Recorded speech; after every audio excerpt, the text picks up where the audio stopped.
Broad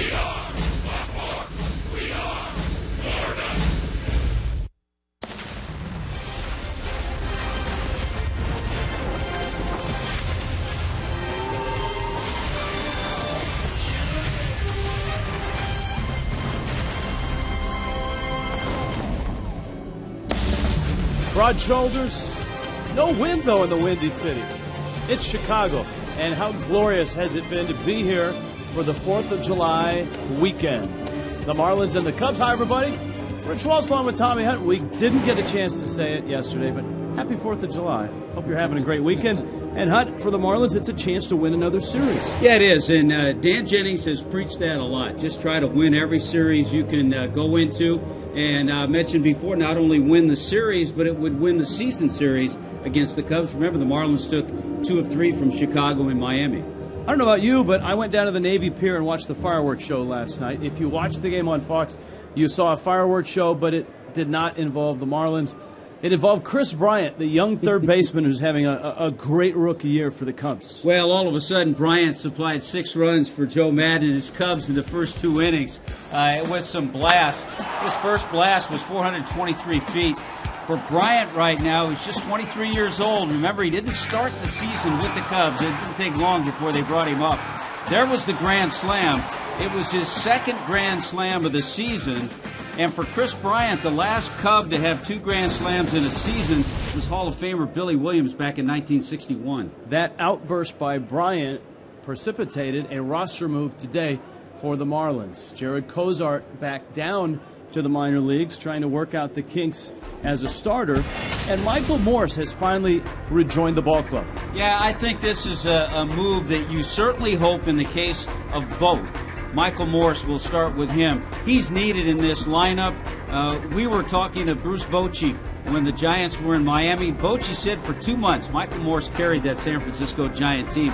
The Marlins need that. For Jared Cozart, he needs to go down to AAA, refine his breaking ball, his changeup, so he has command of those secondary pitches. This is a Matt Latos start for the Marlins. And remember, Latos did not have a great start to his season. Since he's come off the disabled list, he put together a pretty solid June, and the Marlins are hoping he can build on that. Yeah, this is going to be his 5th start since coming off the disabled list. We've seen the velocity come up. We've seen better command. And what better place for Latos to pitch? He's 7-2 against the Cubs in his career. But at Wrigley Field, 4-0 with a 2.73 ERA. Remember, the Marlins, and you see the finish by Matt Latos. When the Marlins beat the Cubs 2 out of 3 games, they faced Kyle Hendricks in Miami and beat him. Yeah, he gave up 7 hits and 4 runs in 6 innings. Here's the caveat to that. The big hit in that game was a struggling Marcell Ozuna. Had a 3-run double. You'd love to see Marcell come alive against Hendricks today. All right, 4th of July weekend comes to a close. Ball should be jumping here at Wrigley. Glad you're with us. If you got anything left for the barbecue, get it warmed up, get the drinks chilled, and we'll hear from Michael Morse when we get back. Day baseball, a Sunday at Wrigley Field. The Marlins and the Cubs.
some World Cup action tonight with the Women's World Cup on Fox. Let's check in with Jessica Blaylock. Thanks so much, Rich. A couple of roster moves yesterday for the Marlins. Jared Cozart optioned back down to the minors. Michael Morse rejoining the team. This is the first time that Morse has been active for the Fish since May 23rd. Had a chance to talk to Morse earlier today, and one of the things that we discussed was how he's feeling. I feel good. I feel 100%, ready to contribute. How frustrating was it to first deal with the hand injury and then the tightness in your back? I mean, having to deal with back-to-back injuries. Yeah, it's something I didn't plan on, but I'm over it now, so I'm ready to go. Getting those minor league starts, getting that rehabilitation in, did you feel like you accomplished everything that you wanted to before you came back? Yeah, I did. I went down there, got some reps in at first. I got a lot of DHing. Got some at-bats in and saw some good pitching. Also had a chance to talk to Dan Jennings about the return of Morse, and he says that one thing that Morse brings to the lineup is position flexibility. So we may see Morse at first base, but we may also see him in the outfield. And just a quick reminder, today is Sunday at Wrigley. That means I'm going to be wandering all throughout the ballpark and show you all the stops that you need to hit at a Cubs game. When we do return, we will check back in with the studio. It's Craig Minervini and Preston Wilson. After that, it's first pitch in the finale of this 3-game series. Marlins took the first game, Cubs took the second. Matt Latos on the mound to try and help get the Fish a win in Game 3.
Fox Sports Florida is brought to you by Toyota.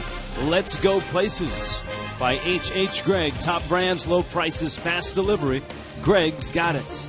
And by AutoNation, visit us online at AutoNation.com. The 4th of July weekend coming to a close. The Marlins trying to win this series. Marlins winners on Friday afternoon. Last night, it was all Cubs. And a look there at Kyle Hendricks as he is ready to go. Miami's lineup that will face this 25-year-old right-hander. It's brought to you by J.M. Lexus. Dee Gordon is at second base. Christian Yelich hot right now. Homered in the win on Friday. Danny Echeverria hits third. Justin Bour pinch hit yesterday. Still, he has homered in his last 3 starts. Cole Gillespie in right field. Derek Dietrich a start at third. Marcell Ozuna slumping right now is out in center. Jeff Mathis gets the game behind the plate. And Matt Latos will hit ninth. Rich, it's not Jimi Hendrix, but it's Kyle Hendricks taking the mound.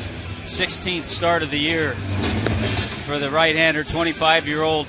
He's had a little bit of tough luck. He's had 5 starts this year. When you look at his record, 3-4, but he's had 5 starts where he's left with the lead and ended up with no decisions. But he comes to the mound with a little purple haze. I like it. I mean, I know relievers have their walk-up songs. Some starters have the songs they like.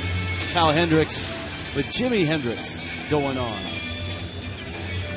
Defensively, here's how the Cubs line up this afternoon. Just a beautiful, bright, sunny day brought to you by BMW. The defense, Chris Coughlin, Dexter Fowler, Jorge Soler off the disabled list in the lineup. Chris Bryant, Starlin Castro, Addison Russell. Mike Baxter gets the start. A rest today for Anthony Rizzo and Miguel Montero behind the plate. First game this year that Baxter has started. He hasn't played much first base in his career.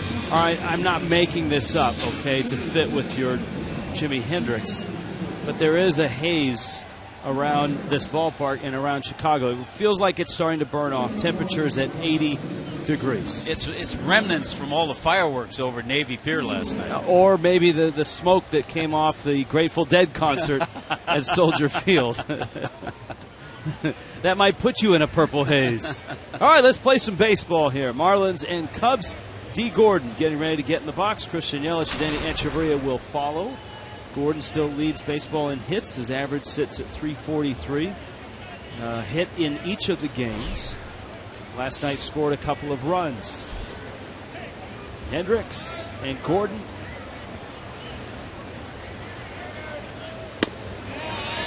Pitch Penny brings you the first pitch. It's a strike. Yeah, right now in that National League race, you have Goldschmidt at 349. Bryce Harper has jumped into the number 2 spot, 344. Bill Tapper, front of the mound. Hendricks has it on to first, and Gordon is out number 1. What do you got on this 25-year-old from San Juan Capistrano? Well, he won't light up the gun. We talked about that before. He's not an overpowering pitcher, just an average slider, but he gets ground balls. He'll use that changeup anytime, and he's had a very solid year for Joe Madden. Now Yelich, Miami's hottest hitter in terms of length, 7 straight, and a lot of hits and a lot of walks in that span. A dozen hits and a .621 on-base percentage during his streak.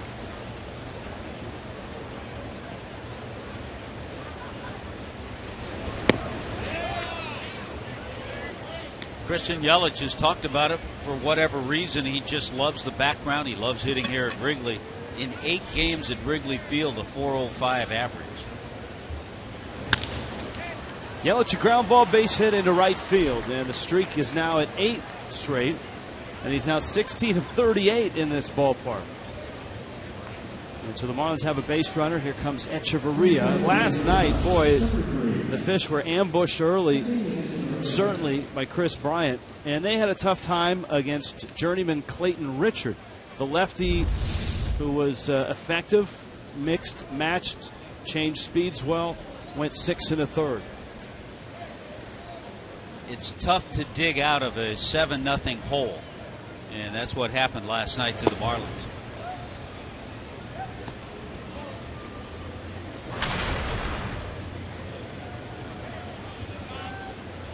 Echeverria, a couple hits in this series.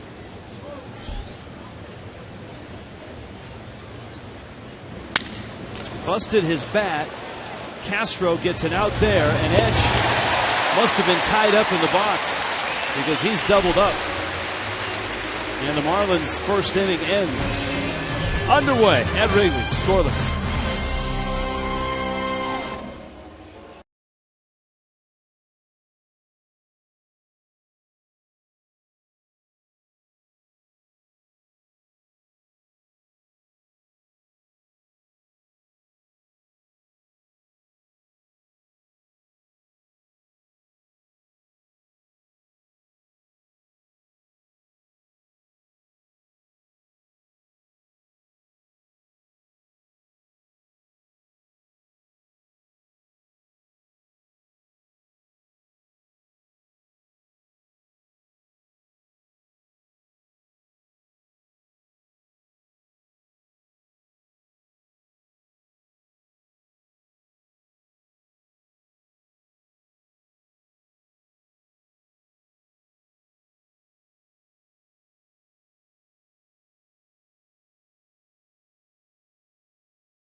Marlins and Cubs underway, scoreless at Wrigley on a Sunday. This holiday weekend coming to a close. Danny Echeverria on this swing.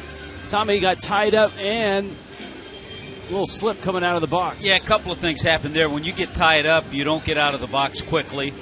So that happened, and then also the slip. That's why it made it an easy 6-4-3 double play for the Cubs. Here come the Cubs. Brought to you by JM Lexus. Their lineup as penned by Joe Madden. Dexter Fowler, the switch hitter.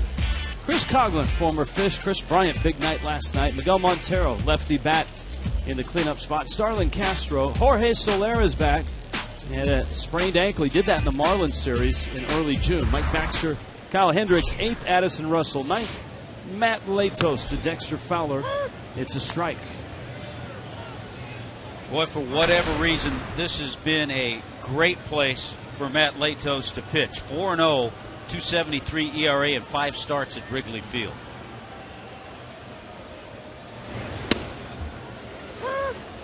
And he opens with a pair of strikes to Fowler.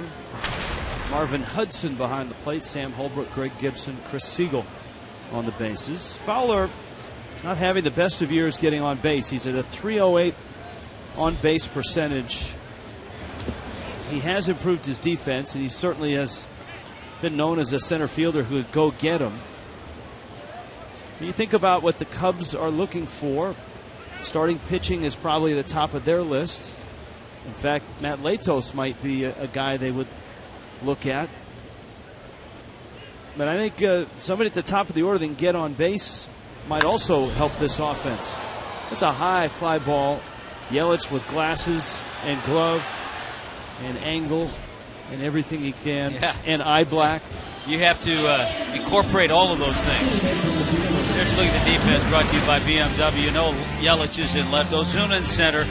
Cole Gillespie swinging the bat well. Had a couple of hits last night. Dietrich, Echeverria, D. Gordon, Justin Bohr around the infield.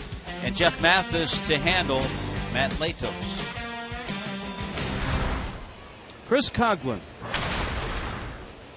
Coughlin 1 for 6 in this series. Coughlin's done a nice job in left field as well. And he takes away. Chris out of the Tampa area. Longtime Marlin, Rookie of the Year.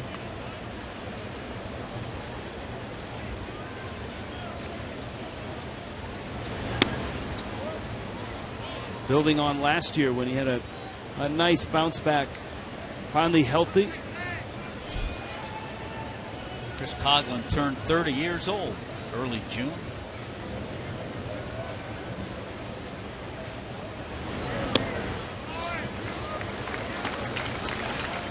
The count goes 3-0. Coghlan's been walking a little more. A dozen walks in his last 10 games. Always a guy, as you see Bryant and you saw that bubble, always a guy that is able to, and even in the biggest of moments, blow a giant bubble with his bubble gun. I don't know how many times we saw Coghlan, whether it was a catch in the outfield or running the bases with a bubble coming out. Even at times after he's hit a ball, when he's running down to first, somehow the bubble comes out. Kind of like midstream. All of a sudden, there's the bubble. Subconscious bubble blowing. Coghlan walks. And this is a guy that certainly the Marlins couldn't keep in the yard. What a night he had last night against Jared Cozart. Tape measure homer, a grand slam.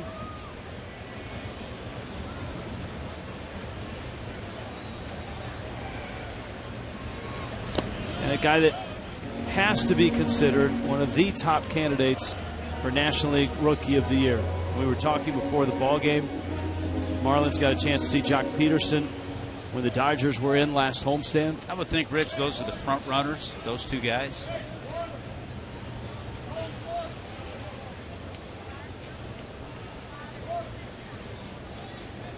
Coghlan can run, but with Bryant up there, and there he goes. Hit and run, a one-hopper by Echeverria into left. Coghlan doesn't stop. Yelich's throw to the bag is not in time.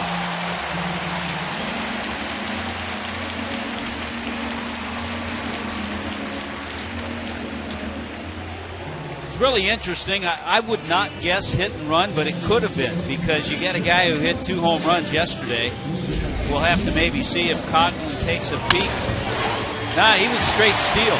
Just turned out perfect for the Cubs with Bryant getting the base hit and then Coghlan managing to go first and third. If he's not running, he doesn't get to third base. Now Miguel Montero.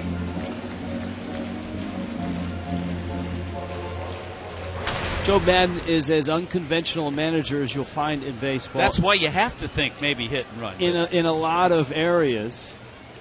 And so it's always fun to pick his brain and always fun to see what his lineup looks like.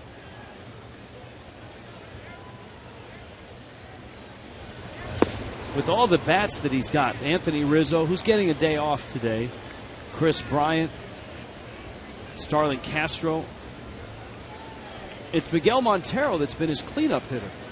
And Montero 1 for 8. He's driven in a run in this series.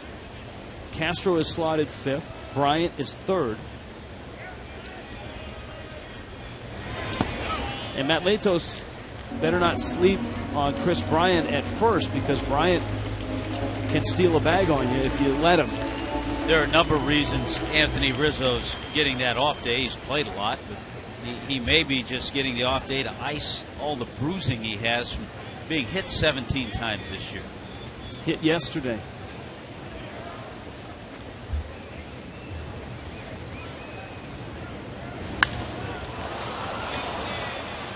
That went into the seats. What was it Joe Maddon said about Rizzo and just constantly getting hit? He's been ball-peened. Ball-peened.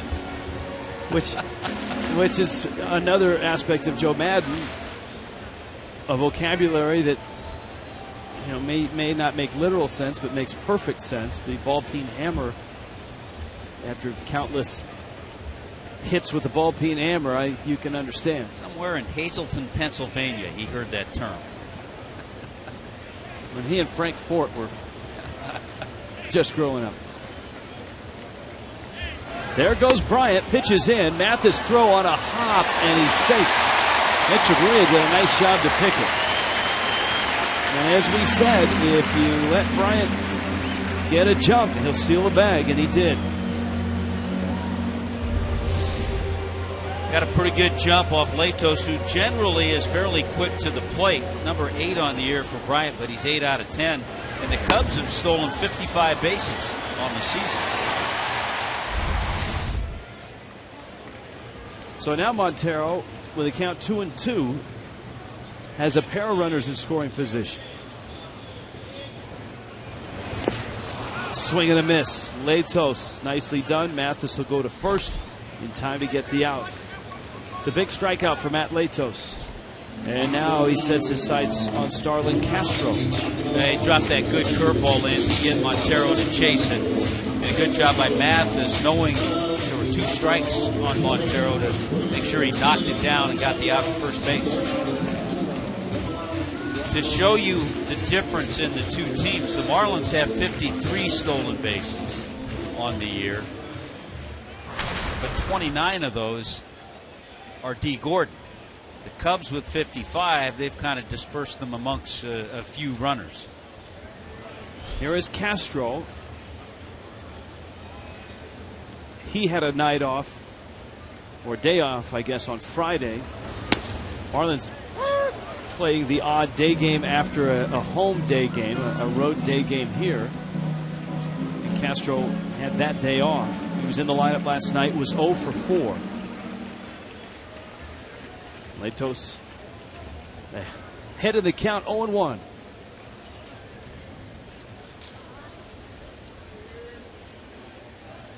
You get to this part of the order for the Cubs with Castro, Soler.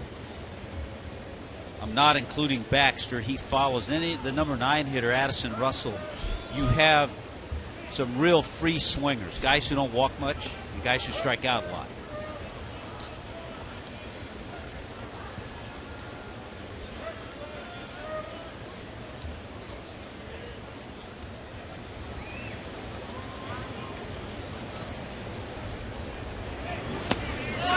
In the dirt, kicks away into the seats.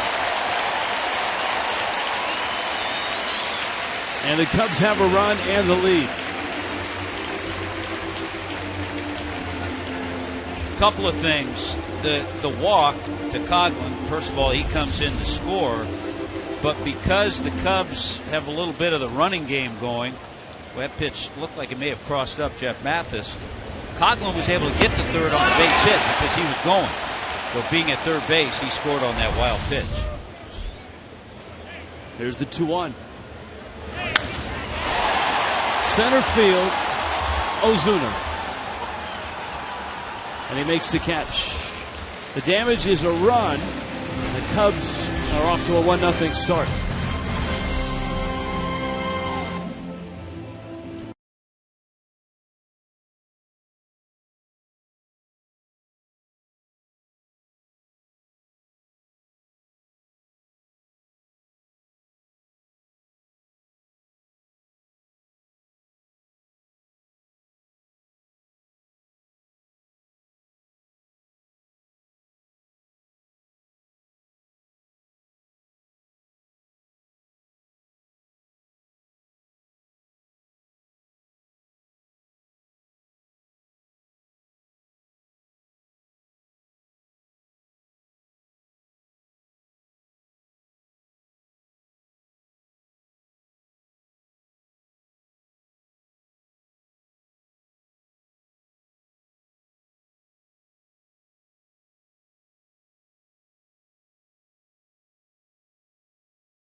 One nothing Cubs on top. It's not often that a wild pitch ends up in the seats, especially next to one of the dugouts.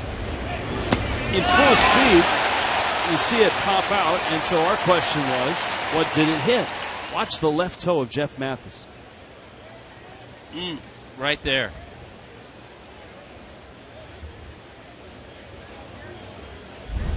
So if it doesn't hit that toe, it doesn't go into the seats. Either way, it's a wild pitch, and the Cubs have a 1-0 lead. Justin Bour now. Bour, big home run on Friday in the Marlins' 2-1 win over the Cubs. And that was his third consecutive home run. Actually, fourth consecutive home run, but third in giving the Marlins a crucial lead. Breaking ball, strike. And so 3 of the last 4 home runs were just enormous ones. And he had his run of 4 games with consecutive homers ended when he pinch hit yesterday. He was 0 for 1.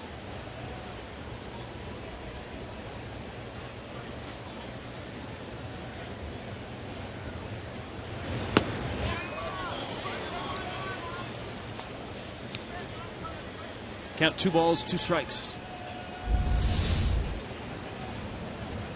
Miguel Montero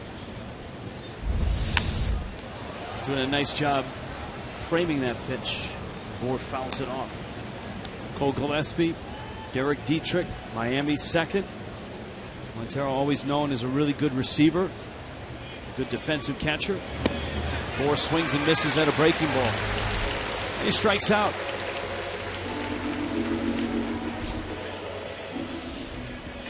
This July, baseball's best players gather in Cincinnati. Midsummer Classic is coming, and home field advantage for the World Series on the line. Our coverage starts to the 2015 Major League Baseball All-Star Game, July 14th, 7 Eastern on Fox, and streaming live on Fox Sports Go.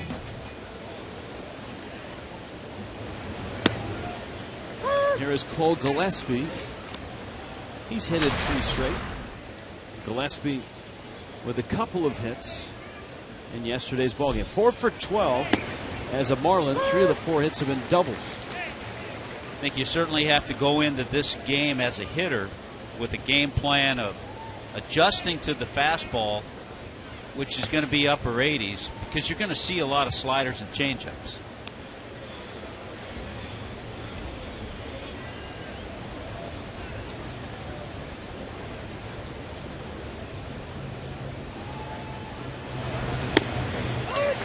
And Gillespie takes outside corner, 89 miles an hour. That one came back and caught the plate.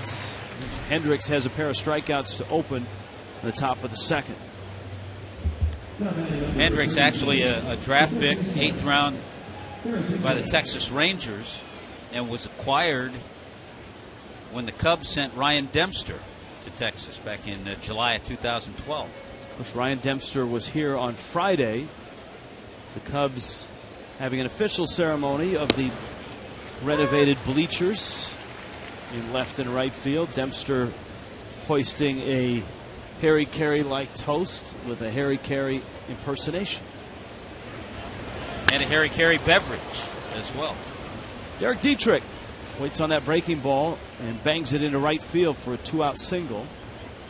And here comes Marcell Ozuna. Good to see from Dietrich, because you go back to that game he hit the 2 home runs in Cincinnati, and coming into this at bat, there's a little slider. Dietrich had been 4 for 27, about a 150 average, since he had that 2-homer game. So good to see him shorten things up, line drive. Good start for his day. Now here is Ozuna. And the Marlins would love nothing more than to get Ozuna going right now.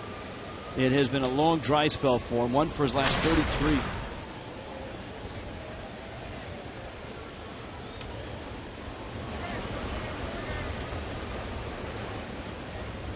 Oh for 4 last night.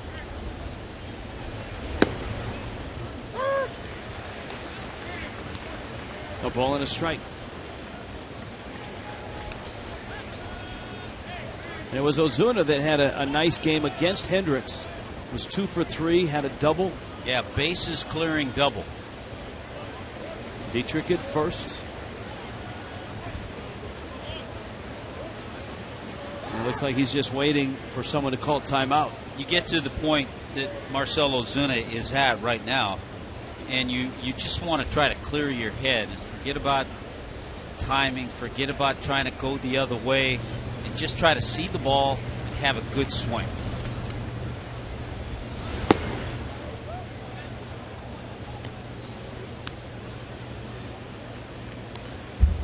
See, July has not started well. June didn't end well. And just 4 home runs approaching the All-Star break. The All-Star break a week away. Last year at the break, 15 home runs, 53 RBIs from Marcell Ozuna. And there are his numbers for the entire season.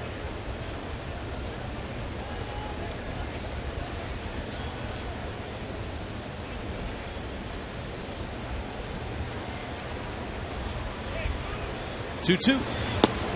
And he got him. Breaking ball. Ozuna strikes out. Hendricks strikes out 3 in the second. It's 1-0 Cubs.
The 2015 FIFA Women's World Cup Final is here. Rematch of 4 years ago when Japan took down Team USA in penalty kicks. Alex Morgan, Team USA, looks for revenge tonight. Coverage begins 5 only on your local Fox station, and it streams live on Fox Sports Go.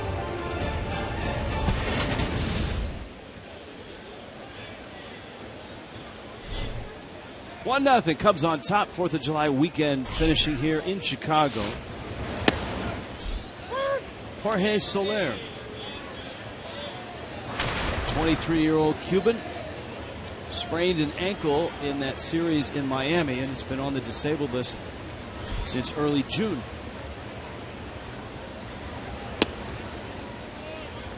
Soler, one of the many Cubans over the last few years that has signed lucrative and long-term deals.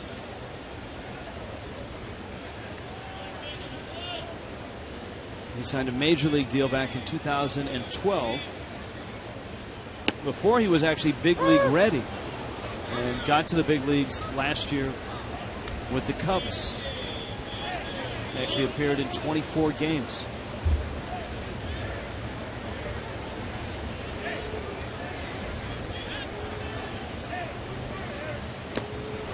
Check swing. Did he go? Yes. Quick trigger by Sam Holbrook. And Matt Latos has his second strikeout. That'll bring up Mike Baxter. Well, a guy like Soler, too, had just 4 games, 13 at-bats in the minor leagues on his rehab before getting called back up. So right now you wonder about his timing, and Matt Latos exploited that with a good breaking ball.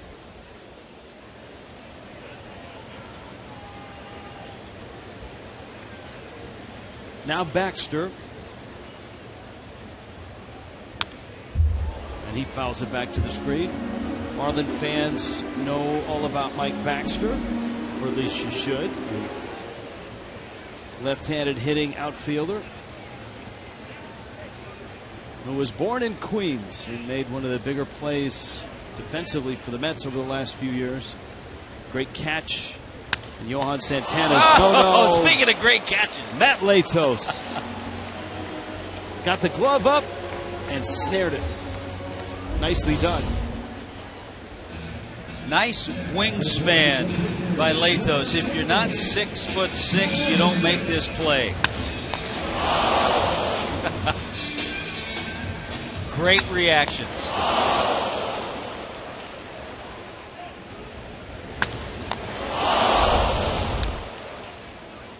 Sounded just like the fireworks show last night, the oohs and the ahs.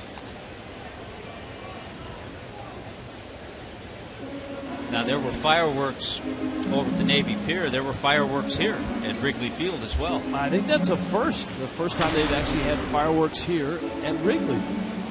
And I'm not talking about Chris Bryant and his first 2 ABs.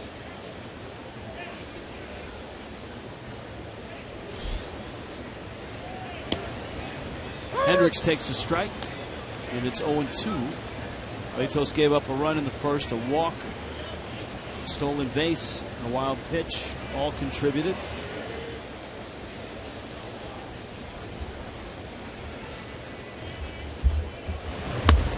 Fastball, and it's a strike in a 1-2-3 inning in the second. Gorgeous day in Chicago. Glad you're with us. 1-0 Cubs.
Wrigley Field, and I had to come over and say hey to Mr. Cub himself, Ernie Banks. Banks spent his entire career here in Chicago. He is regarded as one of the greatest players that the game has ever seen. And what's cool about this, you can come over, you can take a picture, you can even read some fun facts about Ernie Banks. For example, hit 512 career homers with more than 40 in a season 5 different times. It's unbelievable to see what Ernie Banks did throughout the course of his career and how this team still pays homage to him. There's a number 14 flag that flies in Wrigley, and number 14 is printed on the field. So when it comes to Chicago baseball, they are all about Mr. Cub himself, Ernie Banks. Thank you, Jessica. And obviously a sad day on January 23rd for not only Cub fans, but everybody in baseball when Ernie Banks passed away. And so that number 14, very prominent here at Wrigley Field. Jeff Mathis against Kyle Hendricks. Matt Latos, Dee Gordon, also due up. The only other team that Banks played for as a professional, the Kansas City Monarchs of the Negro Leagues. That was in 1950. 51, he was drafted and served in the military, the anti-aircraft artillery battalion at Fort Bliss. Served for a couple of seasons, then returned to the Monarchs in '53, and in September joined the Cubs that year in '53. Played 10 games.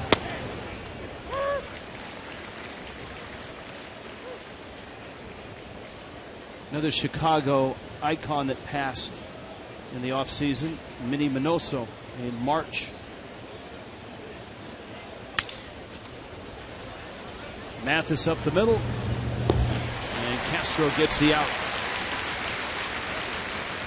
So one out here in the third with Matt Latos coming up. The Cardinals are coming in. The Marlins, of course, are headed to Boston. A rare off day in Boston tomorrow, with games on Tuesday and Wednesday. There was a note. Of course, there's a stat and a note for just about everything that happens in baseball. It's rare that a team would play in this historic ballpark and go to the other really historic ballpark in Fenway Park. So much so that according to stats, and they know what they're talking about, only 2 other teams have played consecutive series at Wrigley and Fenway. The Marlins are about to do that. The Brewers did it in 2011, and the Phillies did it in '98. There's your cold hard fact, brought to you by Coors Light. Well, first of all, you and I have been to both, but it's exciting. It's a nice trip. And then the Marlins, certainly with some young players, some who've never been here, and then some that have been here just a few times, and then to go to Fenway as well. Latos thrown out at first.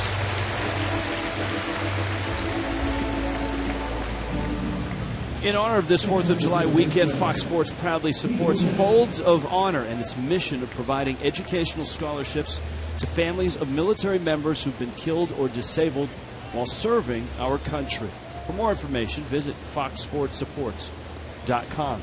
Hope you had a chance to see Marlins live. A lot of players talking about what they would do on their off day in Boston. For a guy like Steve Cishek, it means seeing friends and family who grew up in the Massachusetts area, the Boston area. Big Red Sox fan on the Cape. I'm sure Jessica Blaylock is going to have a nice day checking out the city of Boston. Some of those interviews and comments will be seen on Marlins Live postgame following this one. Maybe take the Freedom Walk, which is always a great historic trip. Jeff Baker had the best one. He's going in the duck boats. Yeah, there you go. D. Gordon strikes out. Kyle Hendricks, certainly a different pitcher than the Marlins remember from that early June matchup in which they beat him. He's on top here, 1-0.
a Corona Light Marlins watch party when the Marlins are in Boston at the Sports Grill Sunset. And that is coming up on Wednesday, 7:10 start time. You can win tickets to upcoming games. There's lots of raffle prizes. Billy and the Energy team will be there. And, of course, there are Corona Light specials throughout the game at the Sports Grill Sunset. Go to Marlins.com for more details. We've seen a lot of Marlin fans in Chicago, both in this ballpark and around town. Addison Russell, Dexter Fowler, and Chris Coghlan against Matt Latos. You and I were talking before the game, Rich, about Addison Russell. And, you look at his .232 average, 5 home runs, 21 RBIs, and you're not all that impressed. But then you have to realize he's 21 years old, getting an opportunity on an everyday basis to play at this level. Addison Russell, born in Pensacola.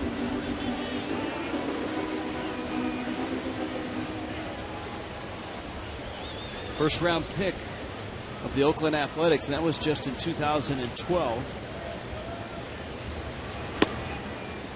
Involved in what they're calling one of the better trades the Cubs have made in a long time. It's the youngest regular infielder in Major League Baseball. And he's been in the 9 spot with Joe Madden hitting the pitcher 8th. Can't hold up. Matt Latos has himself a strikeout to open up the 3rd. Well, all of a sudden, after that wild pitch that allowed the Cubs to get a run, Matt Latos has really settled in. Last 6 hitters he's faced, he struck out 4 of them.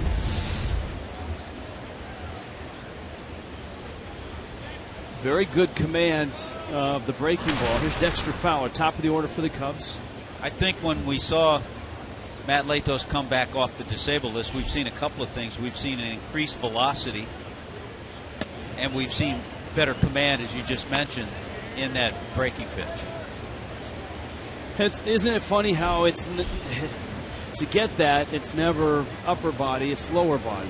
Latos bothered by that knee, both in spring training and when he was on the disabled list.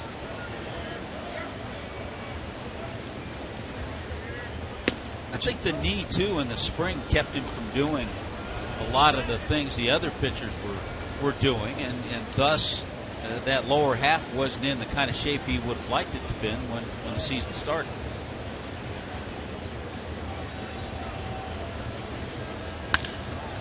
Fowler turns on one.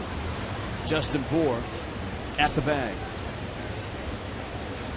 And so there's 2 outs here in the 3rd, and that brings up Chris Coghlan. Latos starting to dial it in, as you pointed out. Last 17 pitches, 13 have been for strikes. There he is, blowing that bubble. Chris Coghlan had a big bubble going when he was racing towards home and scoring the only run of the game back in the 1st on a wild pitch.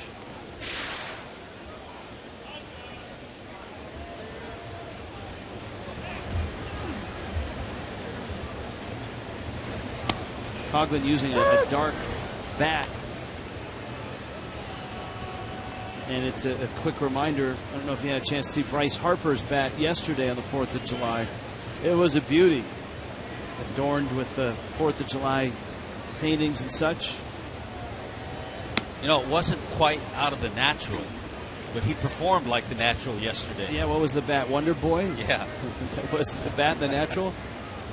Harper homered with that 4th of July bat. Yeah, 3 for 4, a home run. He's up to 344, 25 home runs. Bryce Harper. You think the bat's in the Smithsonian by now, just across the street from Could be. Nationals Park? That's strike 3 called. Coghlan caught looking. Matt Latos, a pair of strikeouts, a 1-2-3 third. And Latos is set down 8 in a row.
1-0 at Wrigley. A reminder, this copyrighted telecast presented by the authority of the Marlins may not be reproduced, retransmitted in any form. Accounts and descriptions of the game may not be disseminated without the express written consent of the Marlins. Christian Yelich pulls in, and Eddie Echeverria, Justin Bour also due up for the fish. And Kyle Hendricks has been baffling. That's 14 called strikes already. And this is the second time through for Yelich. So this is the 11th hitter he's faced. Yelich drops a bunt down, and it's foul. For a guy who's not overpowering, that tells you a couple of things. His slider, his changeup, and more importantly, his fastball that's in upper 80s. They all have good movement, and so hitters just aren't reacting to that movement.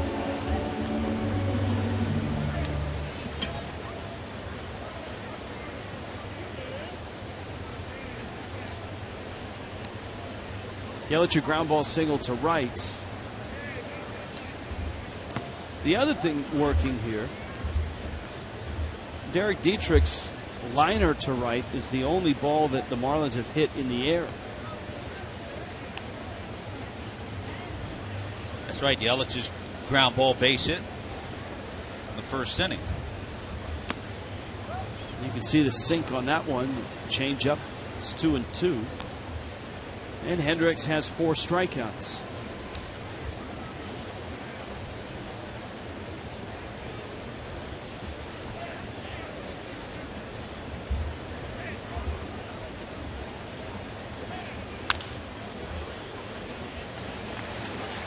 Always surprised looking down there when it's not Anthony Rizzo and it's Mike Baxter fielding the ground ball. You're so used to that. Yeah, you're so used to Rizzo out there. I talked about Baxter before. He had played 25 games or so in AAA at first base, but he's never started a game. Only a couple of games at first base at the major league level, usually in the outfield. Got the first baseman's glove. Sometimes you find guys who are utility guys have to borrow one of those initially until they get a few games. Then they make the investment, figure I might as well have my own. Well, it's really not an investment. It's a phone call to either Wilson or Rawlings. It's an investment in their time. Echeverria bunting, pops it up, and it's foul. So the Marlins twice now are trying to test Chris Bryant, who made a nice play on Friday in picking up a bunt from D. Gordon and got him at first. Maybe Mizuno. I don't want to upset any of the glove manufacturers.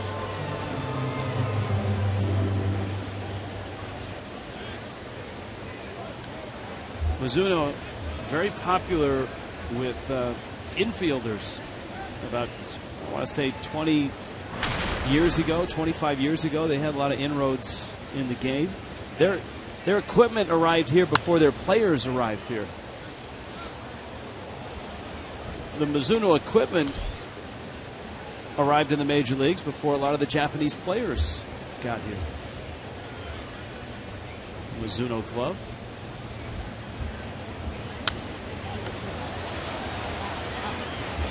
That one fouled back.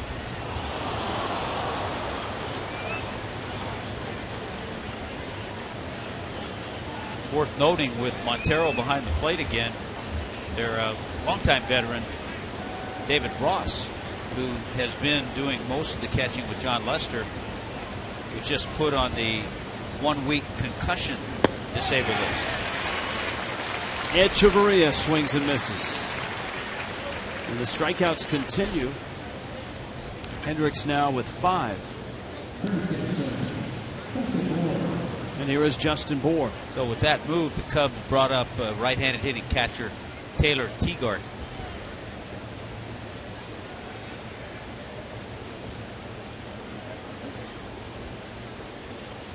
Ten homers for Justin Bour.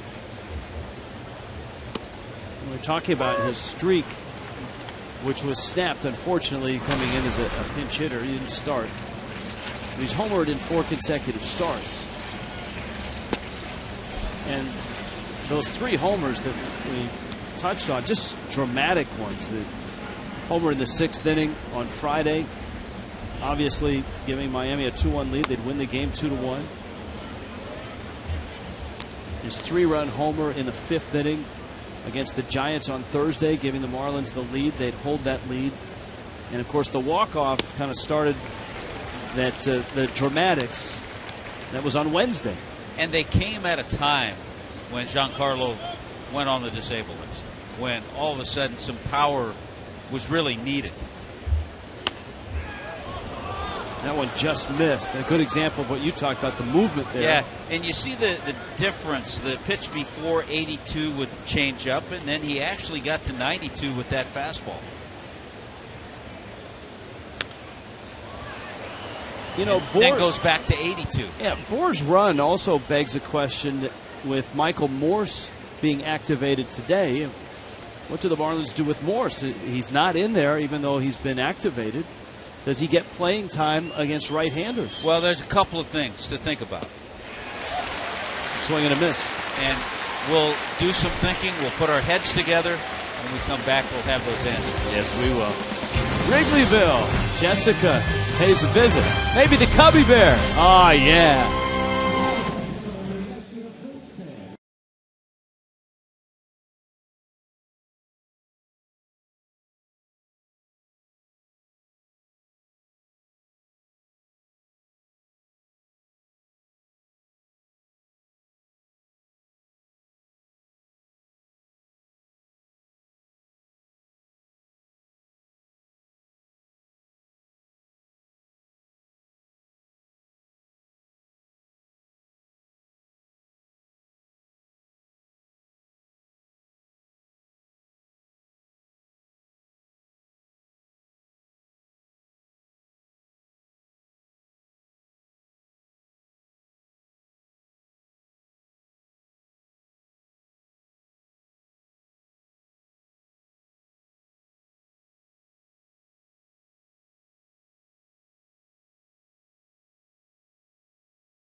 Wrigleyville. I am standing outside of the Cubby Bear. It's one of the most famous bars and restaurants here in Wrigleyville.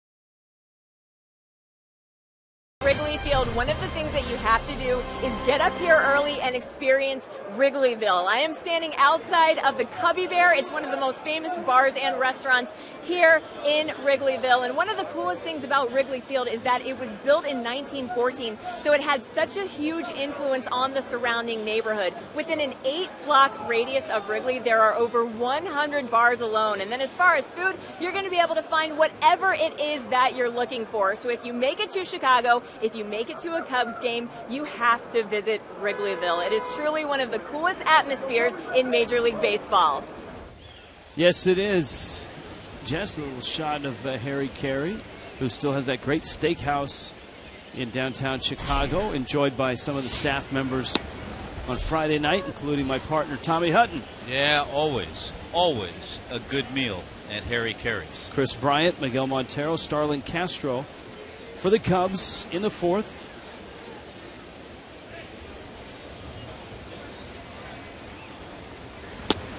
This is a lot like St. Louis, where seemingly every Cardinal or ex-Cardinal broadcaster or current Cardinal broadcaster has their own restaurant, bar, steakhouse. We have Ditka's. Here in Chicago, you got Michael Jordan. I walked by Ditka's the other day. All in the dirt to Bryant. Lots of steakhouse, lots of great Italian food.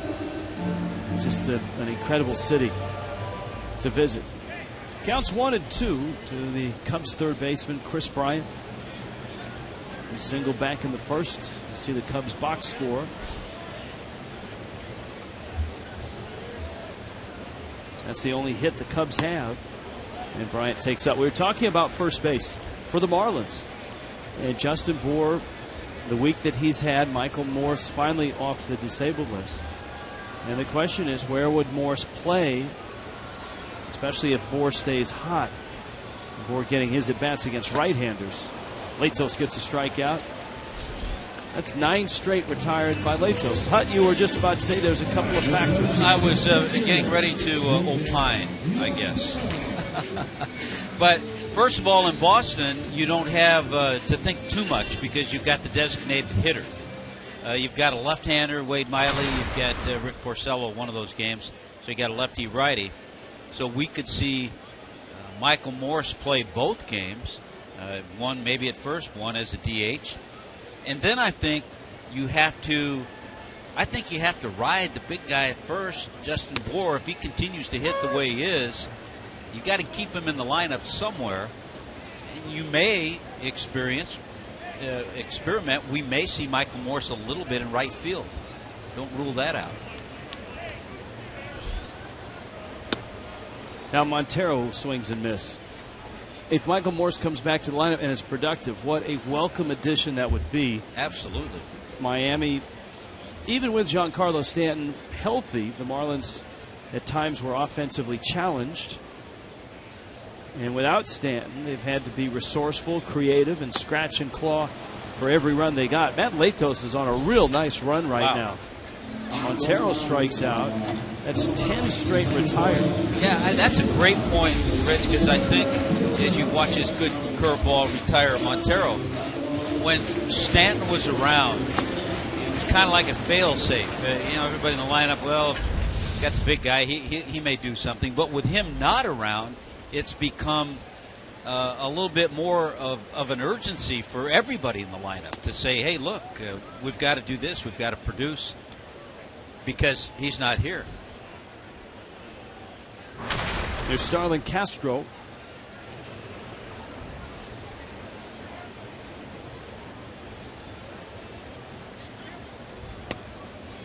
This run that Latos is on right now, he's retired the 10 straight. Only one ball has been hit out of the infield. He has struck out 7 in those 10 straight retired. And he made a great reaction pick on one of the other outs. That line drive that Baxter did.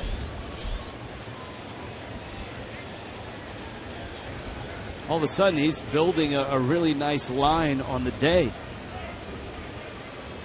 It's 2-1 to Castro. That one pulled foul.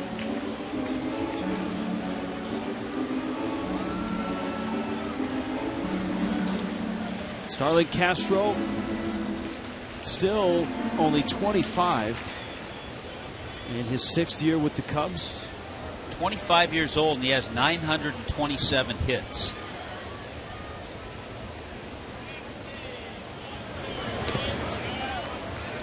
When he picked up number 900 earlier this year, he became the youngest Cub ever to reach 900 hits. And there's a lot of dialogue, columnists, chatter, people that think maybe he's a little too old for this new wave of Cubs, and he may not be here next year, that he's a guy that the Cubs might want to move along. Well, and they have Addison Russell, who's playing second but is a natural shortstop. Ball in the dirt, and that snaps the 10 straight retired. It brings up Jorge Soler. And again, be careful. Castro and Joe Madden may be thinking about a stolen base. Castro just 4 out of 7. But with 2 out, you never know. Talked about Miami's plans for the next few days. In Boston for 2. See Big Papi and the Red Sox. Joe Madden and the Cubs have the Cardinals coming in. This is a 10-game homestand for the Cubs that leads them right into the All-Star break. Yeah, they have the Cardinals, and then they have a series against the White Sox.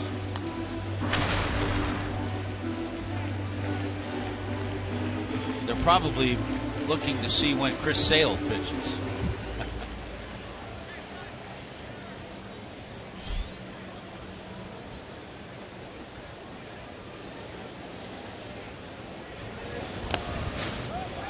That one skips away from Mathis, and Castro's going to get to second.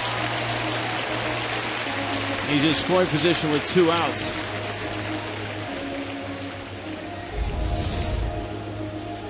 Been a lot of pitches bounced up. Don't know if that one Mathis could have gotten over.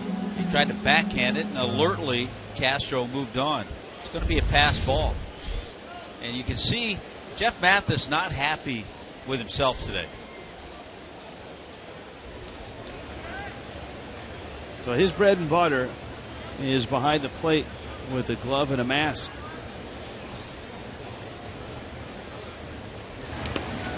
Another one. That time he just got down in front of it and said, "Here, hit me." When you're the backup catcher, you have to do one of 2 things very well. You have to either be a great defensive catcher, or you have to be the guy that supplies a bat and some hits when you get a start. They have changed the pass ball to a wild pitch after looking at it on replay, and now Mathis and Matt Latos joined by D. Gordon. And remember how the Cubs scored their only run. It was a walk to Coghlan. He took off in a straight steal. It wasn't hit and run. Bryant got a base hit to left. If Coghlan wasn't running, he would have been at second base. Well, he went over to third, and he scored on a wild pitch.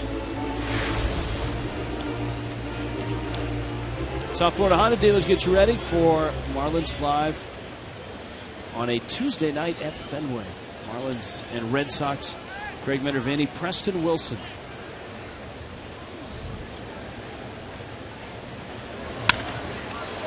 In the hole, Echeverria plants and throws on the money. And he gets Jorge Soler, and Latos is through 4 and looks sharp. It's 1-0 Cubs.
Who has been outstanding against the Cubs this afternoon. Boy, it's been fun to watch the way he's worked. You start to compile his 7 strikeouts. You look at a lot of curveballs he's got the Cub hitters to chase. A lot of them out of the zone. They commit. And all of a sudden you look curve and you get fastball right down the middle. So a couple of hitters, not with the curve, but a lot of them have gone out of the zone to chase that curveball. A nice run that Matt Latos is on. The only problem, so is Kyle Hendricks. When you watch that sequence, you realize how difficult a day it's been for Jeff Mathis catching Latos, because as sharp as that breaking ball is, and with the downward plane that Latos creates, unofficially we've got him blocking 6 balls in the dirt today. Hendricks has been really, really good for the Cubs. Cole Gillespie behind the count 0-2. Gillespie in the 5 spot in the order. Derek Dietrich, Marcell Ozuna also due up.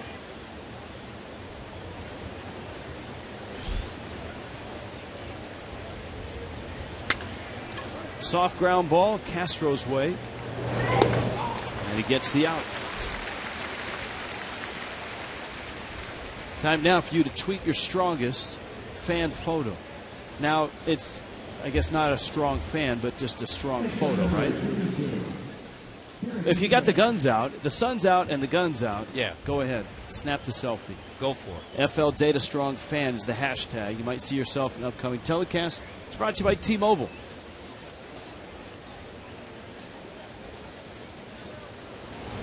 Now, it's not the same as former Marlin and former Cub John Baker, who we saw, I think it was a year or two ago, as a Cub walking around in these really bad jogging shorts. I think they were bike shorts showing just way too much. It wasn't a pretty look. Way too much. And Bake tweeted the photo and said, hey, skies out, thighs out. By the way, our good friend John Baker has a nice, and I don't know if you'd call it a blog, but John every once in a while has written a couple of really nice articles. FoxSports.com. Yeah, so follow John Baker on FoxSports.com. He's got a couple of nice pieces. Yeah, very, very thought-provoking columns. Fowler, and he makes the catch. Derek Dietrich is the second out of the fifth. And that brings up Marcell Ozuna. And just to self-promote, while you're there, you can check on Tommy's Tales. Oh, that's right. That's on the Fox Sports Florida page, right? Yes. And your photo and bio as well. What do you see with Marcell Ozuna right now? Just feeling for the ball, not when he gets that good pitch, not letting it go, letting it rip. And then what you can't see is what's going on in his head. He's never gone through this before. He's never had a 1 for 34 going out of the strike zone. And I know Dan Jennings has tried to give him a couple of mental days off. Sometimes you do that, and then you hope that the next day that he comes back, things fall into place a little better. It's hard as a manager, too, with what you're watching with Ozuna. Yeah, you want someone in there that's producing, but at the same time, he's a young player, and you want to get him going. You can't get him going by sitting him on the bench. Ozuna, a soft dribbler back to the mound, and he is 0 for 2 at this one and 1 for his last 35. Jessica's out with the bleacher poke when we return.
Same old fans, right, Jessica Blaylock? Oh, yeah. If I'm going to come to Wrigley, I have to visit one of the most iconic places to watch a game.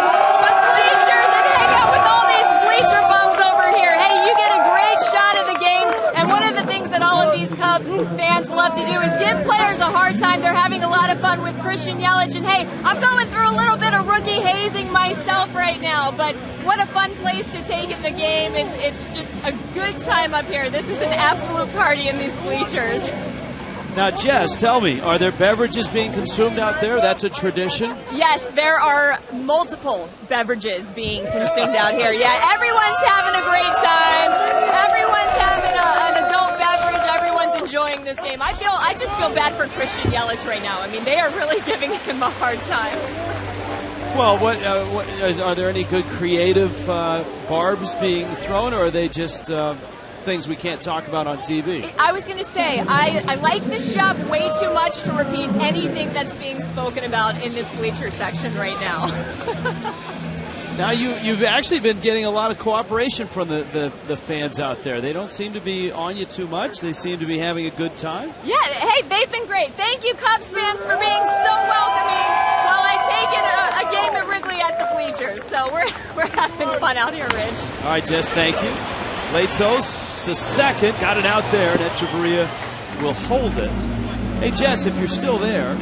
I'm still here. All right. I'm still here. Where are you headed next at Wrigley here? I'm actually going to head up to some of the seats on one of the rooftops. So, I had a chance to go to Wrigleyville, had a chance to go to the Ernie Banks statue out here in the bleachers right now. So now I want to see what the game looks like from the rooftop seats. Well, our buddy Robert Koppelman is up there. He is the auction winner for the road trip with the Marlins. This is the road trip, and the Cubs have got him in their best rooftop seats. And I think Jessica will be quite happy when she arrives there. It's all you can. It's white tablecloth stuff, Hut. They roll out the red carpet. You and I would be happy with all the food that is offered. Beverage, levity, frivolity. Addison Russell is up. Mike Baxter hit by a pitch. Hendricks bunt. Nice play by Matt Latos. Russell's 0 for 1 with a strikeout. Latos has done a terrific job this year helping himself. Not only swinging the bat well, he's 7 sacrifice bunts. He's put together a nice year with base hits and then making a couple of nice plays. So helping himself there, getting the lead runner on that bunt attempt.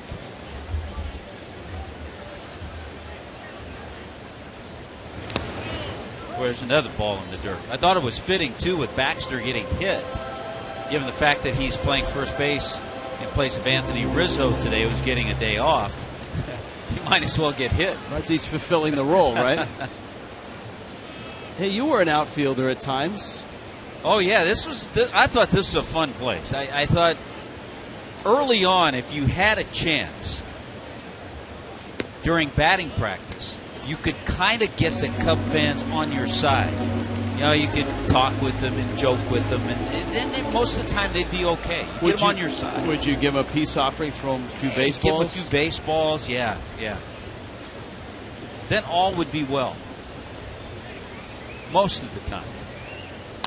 But you know what? I think it's great when and it's frustrating, I know at times, for Marlins players because of the makeup of South Florida. It's just the way it is. But it's nice when you're a Cub player, everybody in this ballpark is wearing Cub blue, and they're for you. And they're on the visiting club. It's not always like that at home.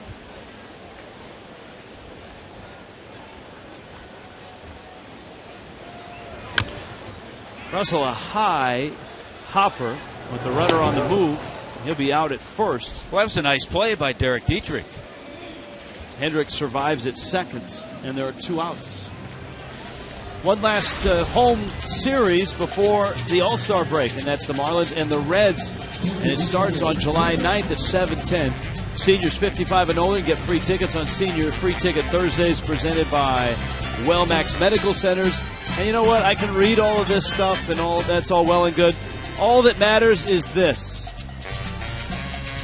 Jose Fernandez is starting the ballgame. Yeah. Go to Marlins.com, and we'll see you on that Thursday night with Jose against the Reds. Well, he's looking forward to again, and we've talked about his home record. Jose at Marlins Park is 13-0 in 21 career starts. You know, I have to say, Tommy, I'm quite impressed that Jessica got in there and got out without incident. It's a nice job. A nice job. By the way, Christian Yelich has talked about the fans at Citi Field. I think he enjoys this a little better than Citi Field. He said they're all over him, especially with those new seats they've put in. They're closer. The Party City deck. Yes, they are. A little closer. Although these fans are right on top of you. It's not a real deep left field. And the way the bleachers are set up, the fans really close.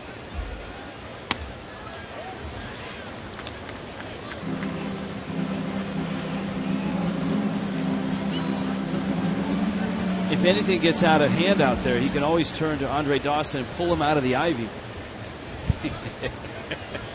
and use Hawk as his running buddy. Bohr will get to the bag himself. And Matt Latos looking really sharp here. Gets through the fifth. It's 1-0 Cubs.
Florida brought to you by H. Gregg. Top brands, low prices, fast delivery. Gregg's got it.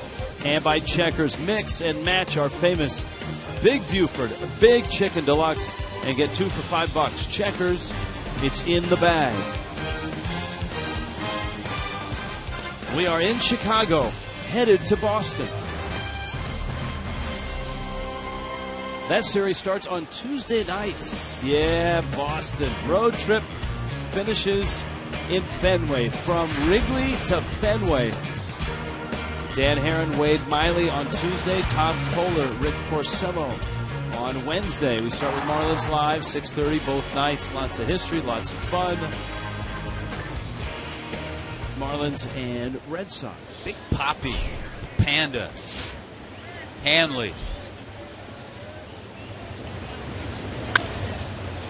Jeff Mathis to right. Soler in, then back, now over. Makes the catch. Kyle Hendricks. That's the first fly ball out of the game for the Marlins. Second. Yeah, they've been 2. And it brings up Latos with D. Gordon coming up. Kyle Hendricks has been unbelievably good. And you documented midway through, back in the 3rd inning, that he's doing it with movement, with location. He's probably happy he got that first out on one pitch. He was on bases a little bit. A little time out there after his failed sacrifice bunt. Latos bounced to second, and he smokes one into center field. Matt Latos, you forget, and especially watching him in spring training when he was hobbled a bit, you forget what an athlete he is. And he showed that with that catch on the mound, and now with a line drive to center. 5 base hits on the year now for Latos. Our Toyota Trent from Wrigley. Marlins at Wrigley. Marlins Cubs here, 46-46. This is regular season. Of course, it does not reflect the 2003 National League Championship Series. Gordon to first. Baxter out there. No chance to get Gordon. And D. Gordon's at first with 2 outs. I'll tell you an interesting thing I haven't seen in a while, but I've seen that play, and it used to be done when the Cardinals had all those speedsters in the 80s. Play like that, especially when you had like a Vince Coleman hitting that ball. First baseman would have just gotten the out at first and retired Coleman, because the theory was they'd rather have the pitcher, in this case Latos, running at second base than Coleman, who they figured would steal second base anyway. Haven't seen that very often, but I do remember seeing it. See, if that were done in this day and age, that's a Whitey Herzog influence move, I would expect. People would say Whitey Herzog is so sabermetrically savvy.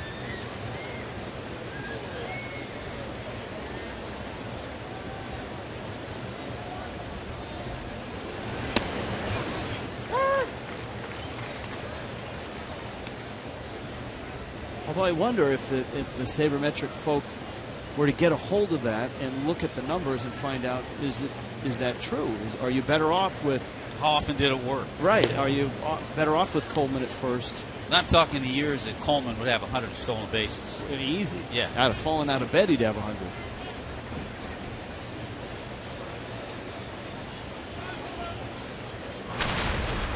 Time is called. D. Gordon has got something in his eye. Yeah, as he made the dive back to first base. Don't touch it. Let Sean Cunningham take care of it. Marlins trader.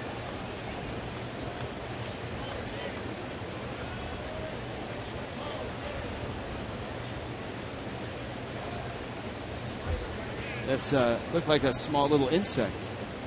It's like calling the Orchid Man. I need an Orchid Man at first base.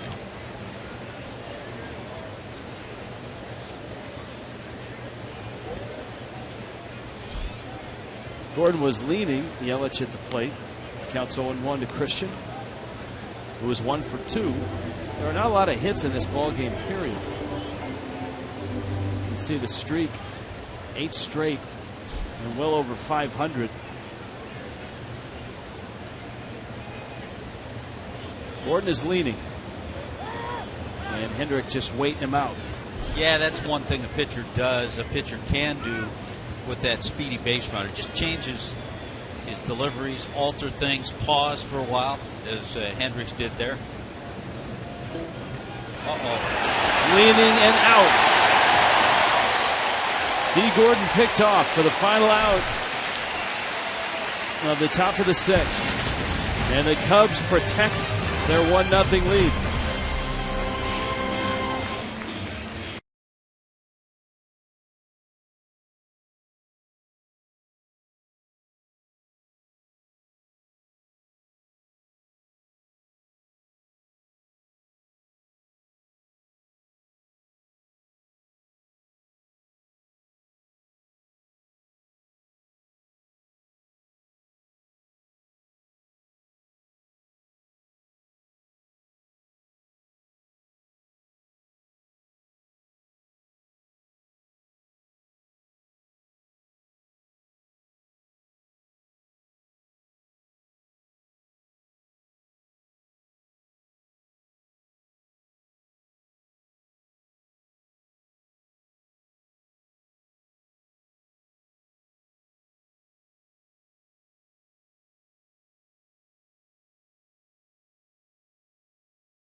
Time for you to tweet your strongest fan photo. NFL Data Strong Fan. You just might see yourself in upcoming telecast. It's brought to you by T-Mobile. Where's Muscle Boy? Muscle Boy would have been the perfect guy for the Data Strong Fan of the game. Muscle Boy was around in, of course, 97 and was huge every night on the Jumbotron. I think we spotted him a few years ago. At a bar in Fort Lauderdale or what? Well, I at a game? He may have been suspended for 50 games. That's a different Muscle Boy, Tommy Hutton. Quiet you. Nah, Muscle Boy was clean. That's true. Chris Coughlin, Chris Bryant, Miguel Montero against Matt Latos. Latos enters the 6th, and he's been almost as impressive as Kyle Hendricks. Saved that wild pitch back in the 1st inning. Cubs had their only hit against him. It was a Bryant single. But Coughlin walked. As Tommy pointed out, he was running on that single, was able to get to 3rd, and that's how he ended up scoring on the wild pitch.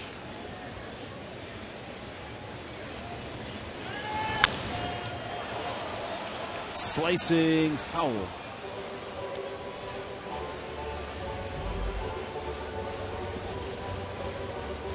The bullpen's here at Wrigley. There's obviously not a lot of room on this footprint where they built this ballpark in 1914. And so the bullpens are kind of slammed in down in what is not a big amount of foul territory. Of course, back when they built Wrigley, pitchers would warm up oftentimes right in front of the dugouts. Yeah, they'd have a little makeshift mound right in front of each dugout.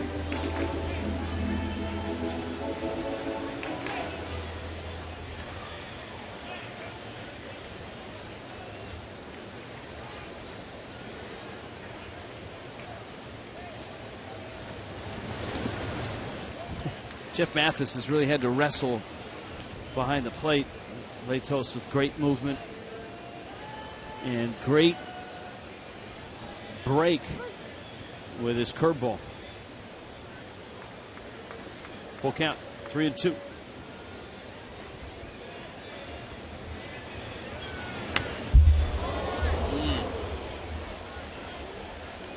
You know, that's another thing that Bryant in the on-deck circle almost wore that one. The dugouts, the fans are extremely close here at Wrigley.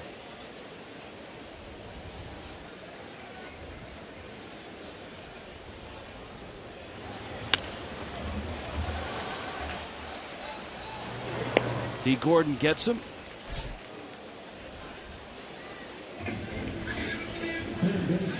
Coming up in a week, baseball's best players gather in Cincinnati. Midsummer Classic coming up. Home field advantage for the World Series on the line. Coverage of the 2015 Major League Baseball All-Star Game begins July 14th, 7 Eastern on Fox.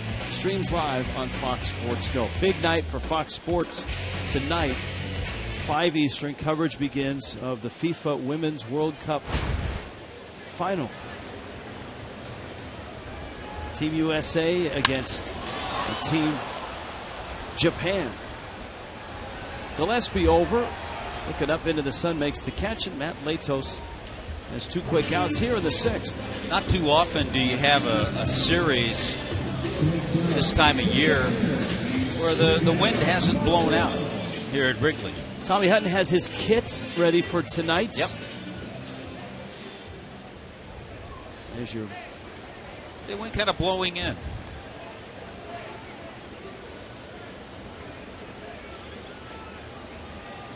Our friends at Fox Sports 1 presenting us with the kit. That would be the soccer jersey.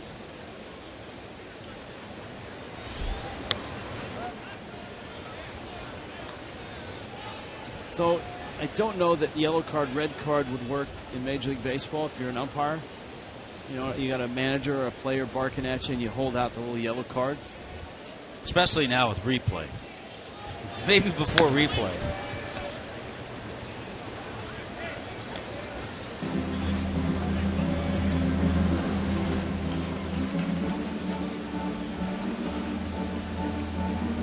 Nice pitch count for Matt Latos. The snow cone. Always a good choice on a day like today.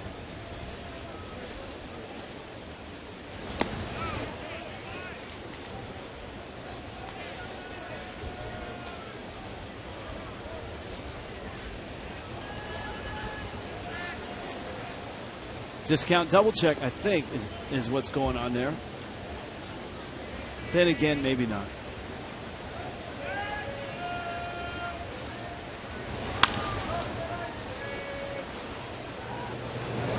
Gordon to first. When we return, Jessica Blaylock is rooftop hopping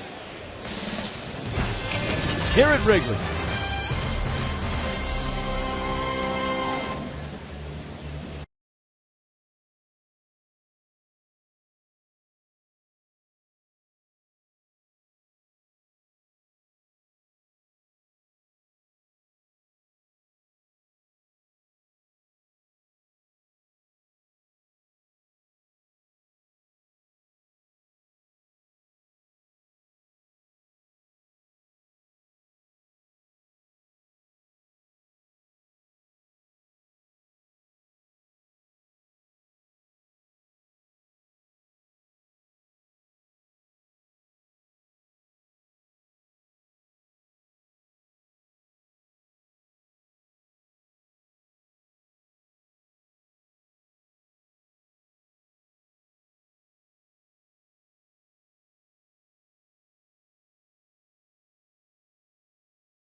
With Jessica Blaylock.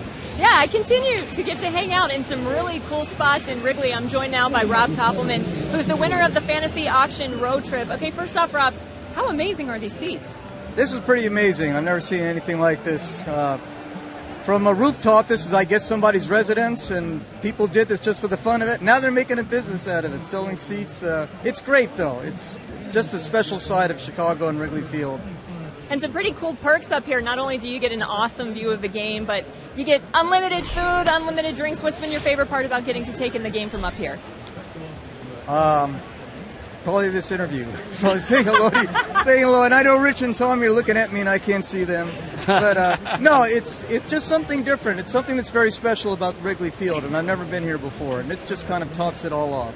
And you've participated in the fantasy auction for several years. This is the 4th year in a row that you've won the road trip. How does this compare to other places that you've been so far?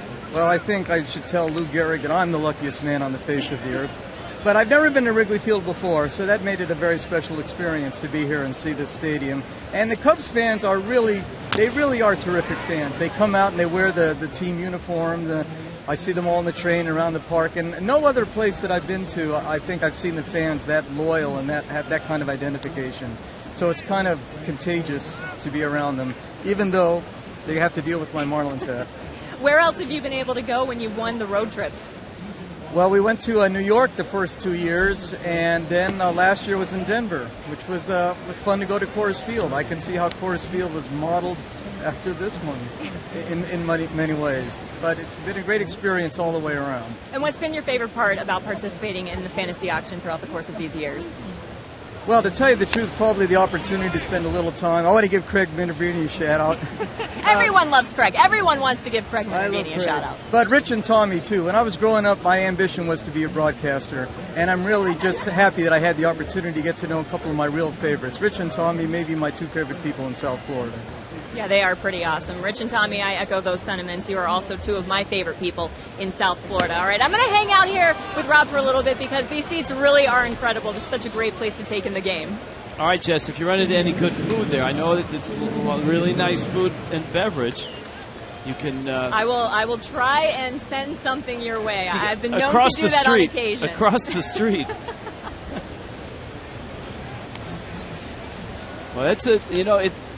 From looking at it, once the seats are filled, Tommy, it just looks like it's part of the ballpark, right? Yeah, it does. And if you think about it, it's probably closer than the rock pile at Coors Field.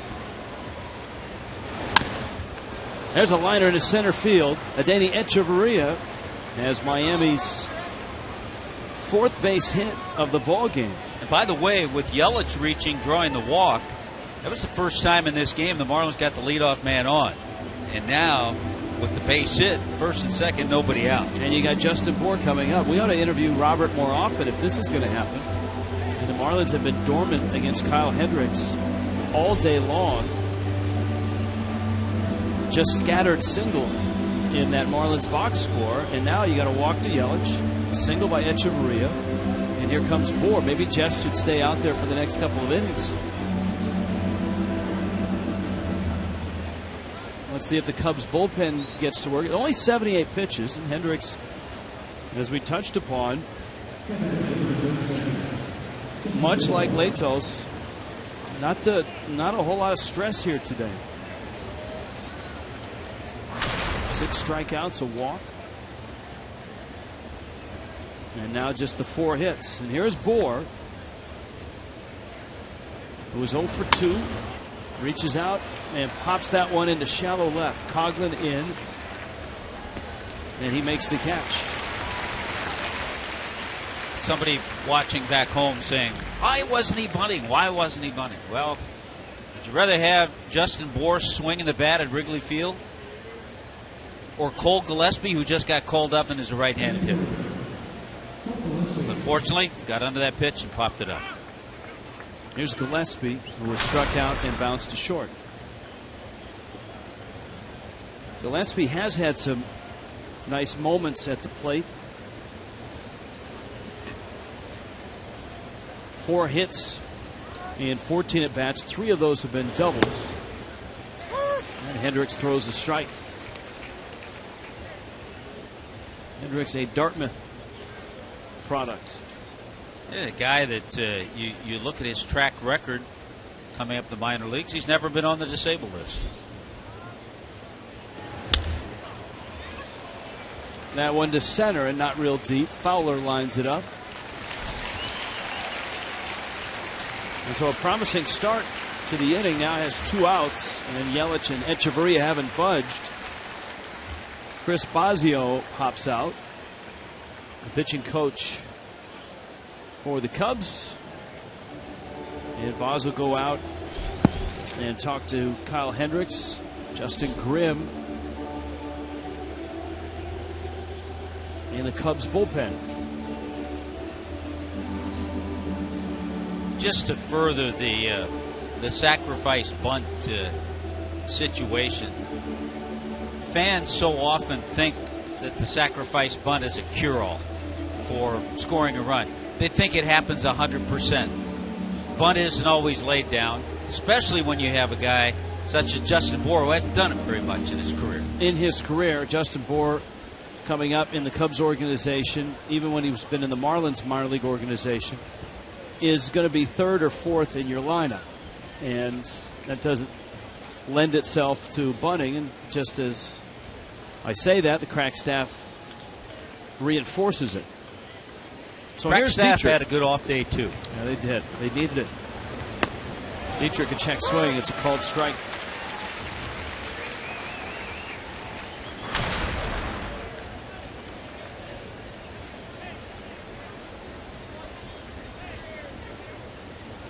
Dietrich singles in the second. A line drive to right. He's fly to center. And he taps it back to the mound. Hendricks gets the out, and the Marlins are done in the 7th. Still 1-0 Cubs.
the crowd.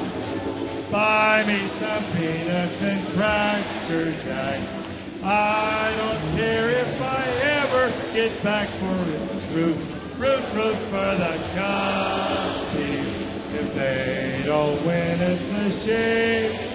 For it's 1, 2, 3 strikes, you're out at the old ball game. All right, guys, let's play good defense. That's what it's all about. I love the end of that. Cubs Hall of Famer, legend Fergie Jenkins. Instead of, hey, let's get some runs. Yeah. Hey, play some good defense. He's a pitcher. He's a pitcher. He knows the importance of defense. He doesn't like runs. Starling Castro, Jorge Soler, Mike Baxter for the Cubs. 1-0 Chicago. Cubs got their run back in the first. Matt Latos a little bit wobbly out of the gate. Walked Chris Coghlan. Single by Chris Bryant, put runners at the corners. Dietrich gobbles it up. Across the diamond in time to get Castro, and then the wild pitch scored Coghlan, and that's it. That's it for both teams. Latos has given up just one hit through his 6 1/3 now. He's walked 2. He has struck out 7.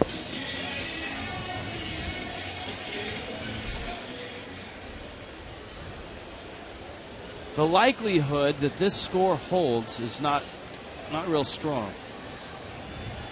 The Marlins all time against the Cubs have lost just one 1-0 game. It was July 3rd in Miami, and it was Kerry Wood beating Brad Penny.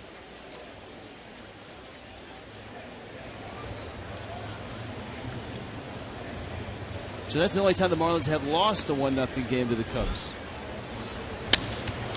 To center, Soler hits it hard. Ozuna backs up just shy of the track and makes the catch. On Friday, the 10th of July, it's the Reds and it's the Marlins. Coors Light Christmas in July. Of course, the Reds are in town for that. You get the Christmas in July special events package, just $25. Fans get a Marlins Energy Team poster courtesy of Miccosukee Resort and Gaming.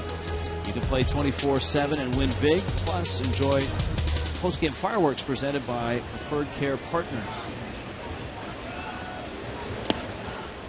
Now, there is a notable 1-0 game between the Cubs and the Marlins. Yeah, on the other side of that coin, the fabulous one-hitter that Alex Fernandez pitched April 10th, 1997, right here at Wrigley Field on a cold afternoon.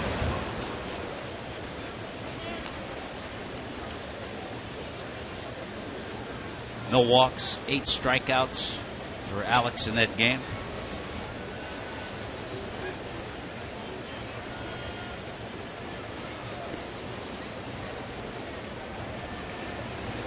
Has to be one of the colder games in Marlins history. You think back to the 97 World Series, the road games in Cleveland. Game 5 was a freezer. A couple of years ago, the Marlins were in... Yeah, Game 5 is snowed. Yeah, well, remember the Marlins were snowed out in Minnesota a couple of years ago and then played a doubleheader. I think it warmed up to about 97, or excuse me, 37 that day. Gordon picks it. 8-pitch inning. D says, how'd you like that? Very nice.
A very brief game summary.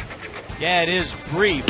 Yeah, the one-out walk to Chris Coghlan. With Bryant at the plate, Coghlan takes off. Because he was running, he's able to go first to third on that base hit by Chris Bryant. Now at third base, 90 feet away, ball hit off the foot of Jeff Mathis. Wild pitch, in comes Coghlan. That's been all the scoring this afternoon. So early on, and then Matt Latos settled in, and Hendricks has been settled in the entire game. There's your pitcher matchup. Look at that. The Marlins have 4 hits. The Cubs have just 1. And that wild pitch could be changed to a pass ball. Having watched it a few times, you see the ball in the air hit the toe of Jeff Mathis. You would expect that the official score might look at that again. And where that would change things, it would make that an unearned run instead of an earned run. Marcell Ozuna. 2-hopper to short. Castro. And another tough day for Ozuna. He is 0 for 3. Ozuna 1 for his last 36, 0 for his last 19. And here's Mathis, who was 0 for 2. Michael Morse on deck.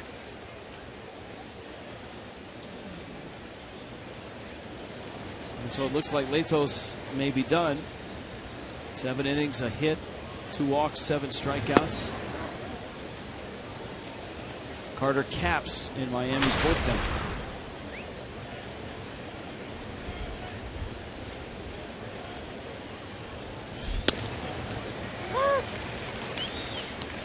Kyle Hendricks has been in a groove from the very start.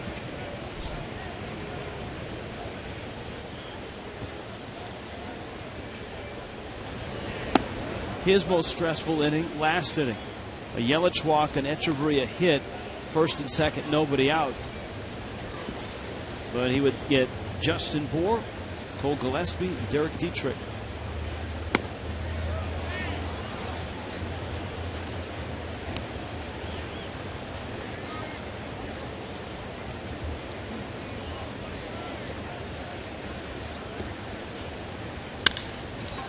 Mathis, a hot smash, and it crosses up Castro. Boy, it sure did. It looked like he was moving toward the middle and then tried to put the brakes on a ball scalded by Jeff Mathis.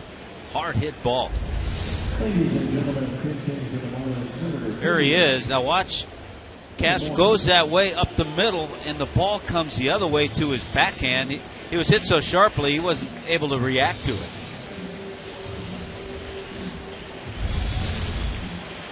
And that is going to chase Kyle Hendricks from the game, which might be a blessing for the Marlins at this point.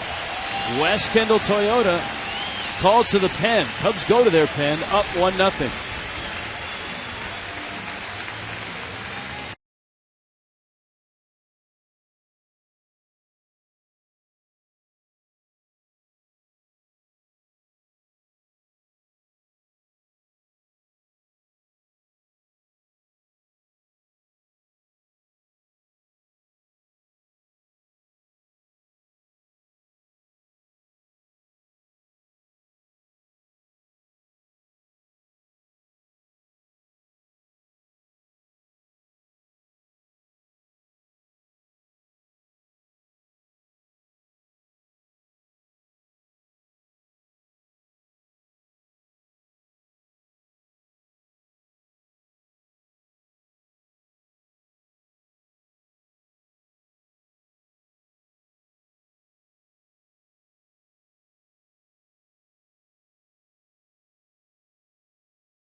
1-0 Cubs on top. It's the 8th. 1 out.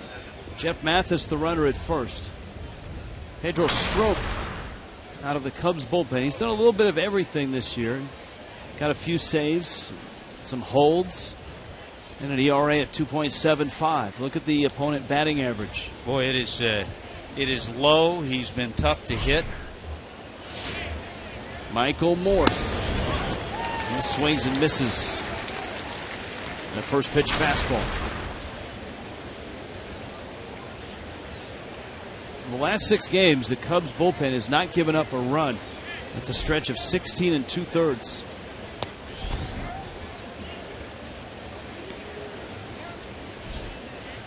You see Morse.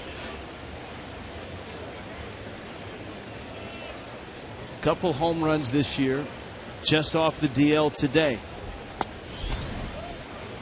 And certainly not an easy at bat, first AB back.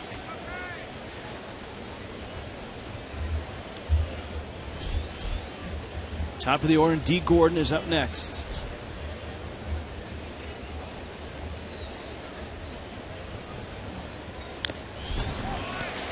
That one fouled off of Montero. 2 balls, 2 strikes. You talked, Rich, about the different roles Strop has filled. That's kind of the way Joe Maddon's handled his bullpen. Rondon has 12 saves. Jason Mott with 3 saves. Strop has a couple. Grimm with a save. Wood with a save. He's kind of moved everything in and out. Strike 3 call. Morse turning to Marvin Hudson, the home plate umpire, but Strop gets the strikeout. Well, he saw some good fastballs, and then Strop spun one a little bit. It was a backup slider, and looks like it just did catch the strike zone. Not by much, but a backup slider was there. Had the inside part, and it looked like on Fox Tracks it was at the letters. They're just below it. So here's Gordon. He strokes it foul.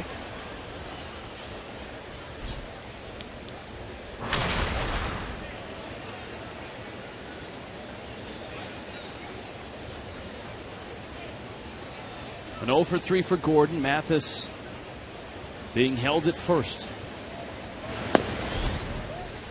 You'd love to get Yelich up in this spot here. Gordon can reach base.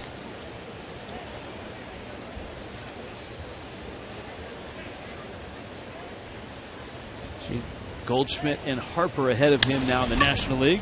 Sprays it in the hole. It's short. The throw to second in time. It's a nice play by Castro and Russell to get Mathis. And the Marlins are done in the 8th. Pedro Strop bails out Kyle Hendricks. And this ball game at Wrigley is still 1-0 Cubs.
1-0 Cubs on top of the Marlins in the bottom of the 8th at Wrigley Field. You can follow the Marlins all season in 2015 with MLB.com @bat. It's the #1 app for live baseball.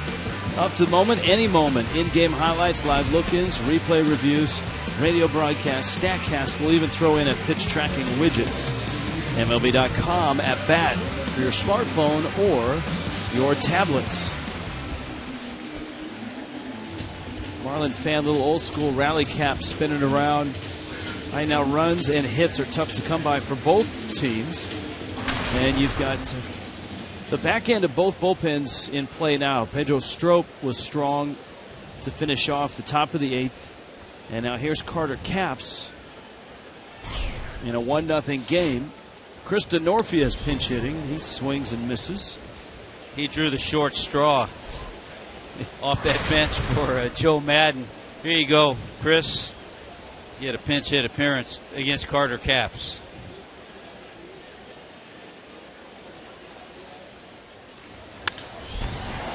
Denorfia, right center. And it's in, off the ivy, picked up by Ozuna. Boy, and he stood up to the task. Yes, he did. Veteran Chris Denorfia. Talked about him the other night. A really solid extra outfielder. Very good defensive player. And he takes care of a fastball from Carter Capps and finds that gap in right center. Haven't seen too many balls hit like that off Capps. Denorfia has our Warren Henry drive of the game. It's amazing, just the second hit for the Cubs.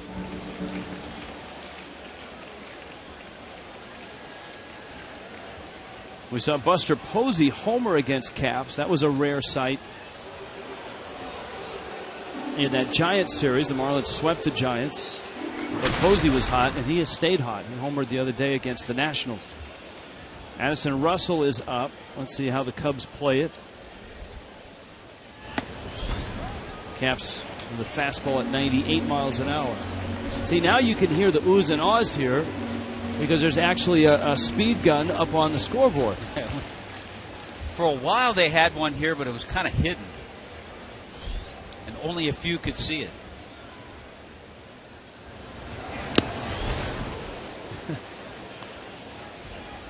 Here is how the game has changed, because now you have a hitter up there who you would expect to be bunting a little bit to move the runner over to third, and Addison Russell swinging away.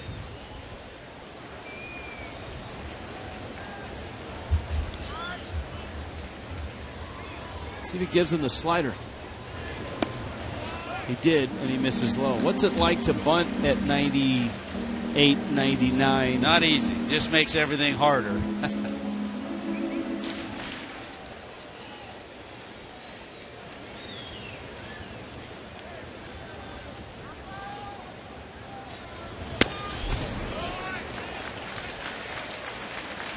'99 again. Dexter Fowler. And then Coughlin. Cubs trying to add a run here in the 8th. Chris Denorfia. A pinch hit double to start it. And a pop-up. Bohr back. Gordon over. Out number 1. After the ball game, Marlins Live. Jessica Blaylock, who has been all over Wrigley Field, will actually be on Wrigley Field, right down on the field. Matt Latos, a really strong effort. And then Boston plans. Day off tomorrow for the Marlins for a Tuesday, Wednesday 2-game mini series with the Red Sox. Yeah, then the Marlins will see the Red Sox back in August at home, Marlins Park, for a 2-game series.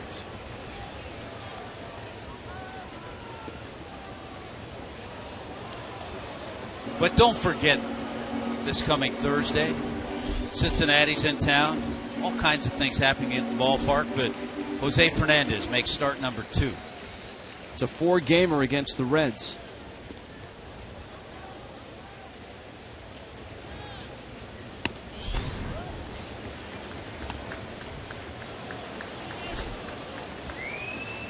a delayed reaction from the crowd when 100 miles an hour just went up on the scoreboard. And Caps and Ramos in the 8th and the 9th. We talked about it on Marlins Live pregame, and they have just been incredible. The problem for the Marlins is getting to them with the lead. When the Marlins have been able to, those two have locked it up and locked it down.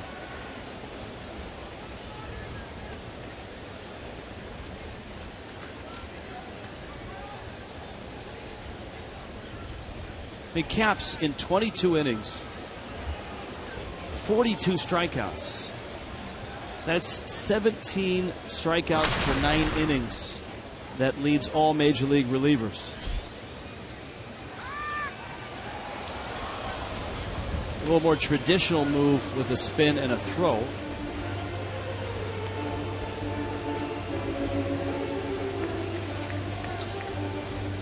Yeah, right now it's the offense that has gotten a little dormant.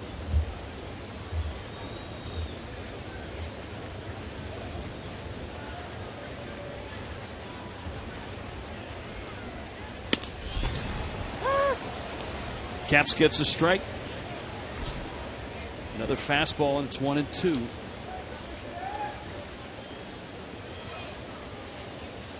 The Denorfia hit, only the second hit all day for the Cubs.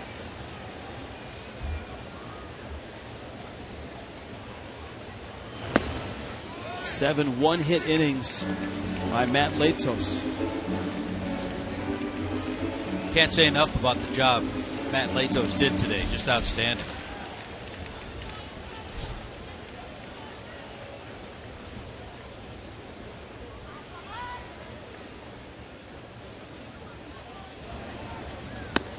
Whew. 100. And down goes Dexter Fowler. Wow.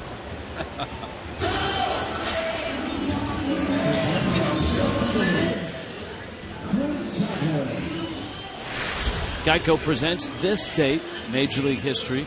Major League owners unanimously approve the Marlins and the Rockies as baseball's newest franchises. Back in 1993 is when they would start play. 91 is when it was approved on this date.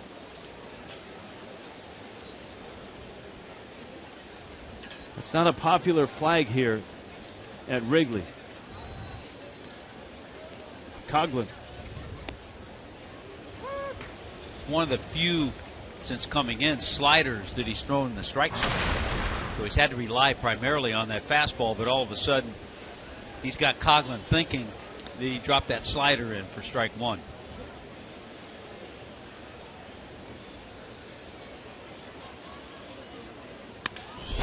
Coughlin lines it to right. That's a hit. Gillespie has it.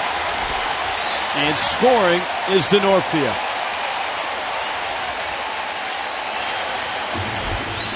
Well, I tell you what, you give Denorfia and Coughlin credit. They hung in there with good swings, good at bats against a guy throwing 100 miles an hour. Coughlin saw a slider. Now he sees fastball, but it's up a little bit.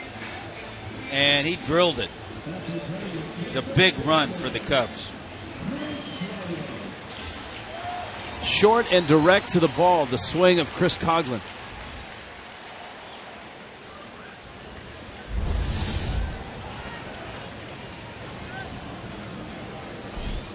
And now here is Bryant against Caps. And Coughlin, remember, was running. The guy was leaning a little bit there, too. He was running on Bryant's at bat back in the first. That was a key part of that single to left because he was able to take third and score on the wild pitch.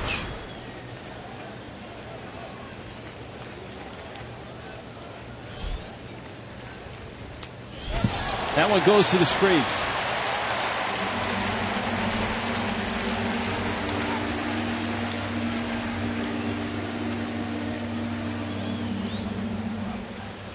Boy, it has been a rough afternoon for Jeff Mathis back there.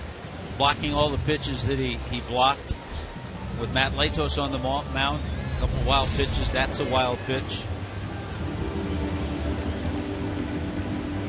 It's hard to hit 100. It's probably hard to catch 100. Yeah, some would say, well, you got to get over, and well, you can't get over when it's 100 miles an hour to get down and block that. You try your best to shift over.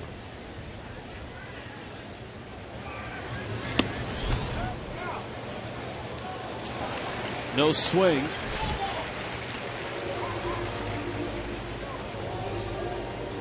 Bryant would steal a bag back in the first. But that was it. I mean, that was it offensively for either team until this uprising in the 8th. Runner goes, and it's fouled back, out of play.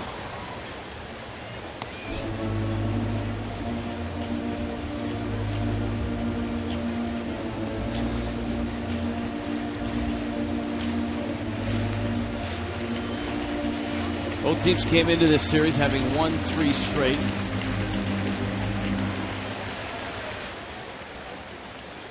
Marlins extended their win streak to 4 by winning on Friday. The Cubs winning yesterday. This guy had the huge day. Bryant, there's the slider, and that's such a devastating pitch after seeing 98, 99, especially when he puts it there.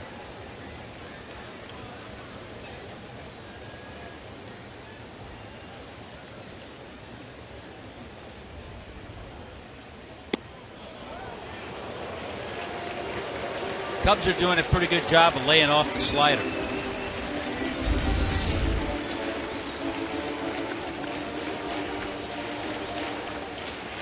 That was close, but out of the zone. And a good job by Bryant to lay off of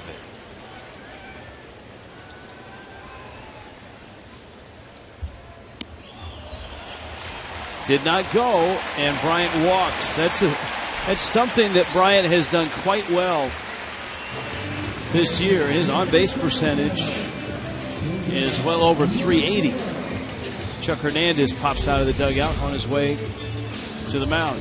Yeah, Bryant this year, yes, he has struck out over 90 times, but that was his 42nd walk. Thus the on-base percentage in the 380s.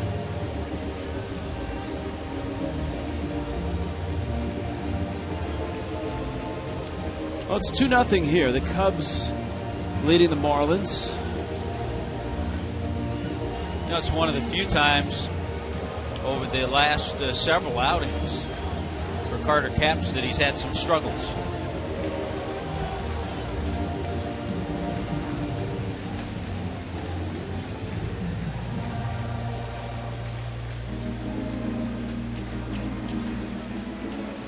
Couple night games in baseball tonight. Giants and Nationals on a Sunday night matchup. And the Angels in Texas start at 6 o'clock Central.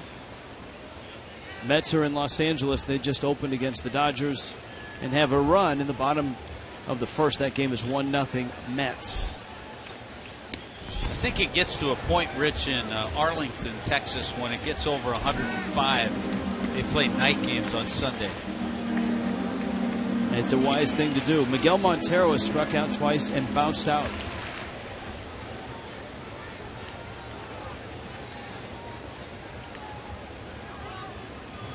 The Red Sox, by the way, are battling the upstart Houston Astros and trailing 4-3 in the 7th.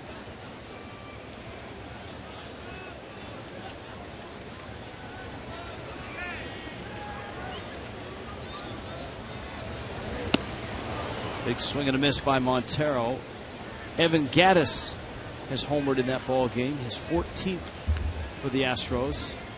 And another homer by the young shortstop, Carlos Correa. Wow, what an impact he's made. Without a doubt.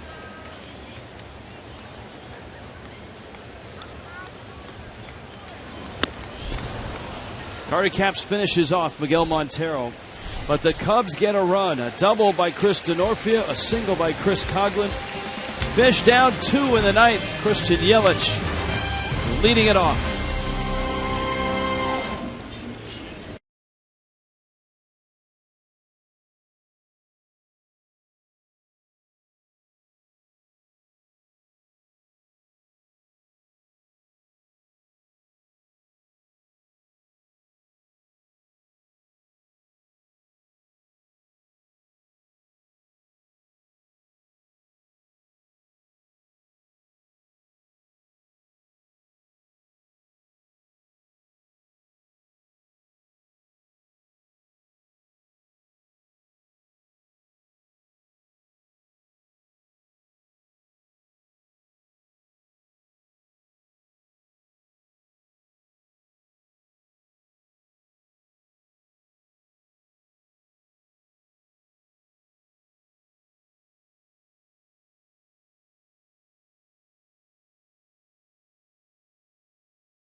Marlins Baseball, Fox Sports Florida, brought to you by your South Florida Honda dealers, by Kubota.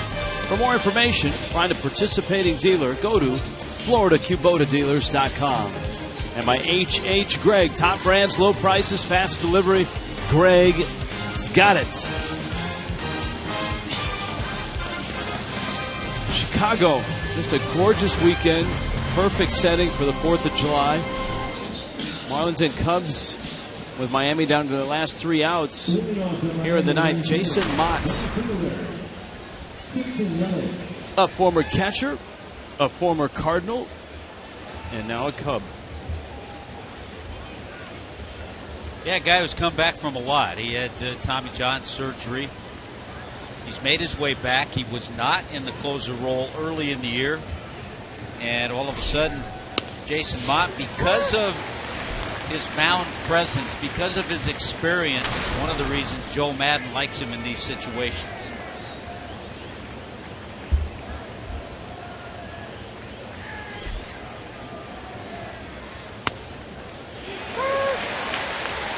And Mott going right to work. Gets 2 quick strikes on Christian Yelich. Danny Echeverria, Justin Bour, right behind Yelich, who was singled, walked, and bounced out. Mott is really an interesting character. You watch him on the mound, he really has that bulldog mentality and demeanor. Kind of a right-handed Al Hrabowski type, without talking in tongue behind the mound. Little chopper, Mott corrals it and then gets the out. We can see some of that athletic ability, having been a catcher in the minor leagues, going over to field that chopper. Yeah, he doesn't throw 98 the way he once did. 42 saves 1 year with the Cardinals, but still has the know-how out there. And still has good stuff.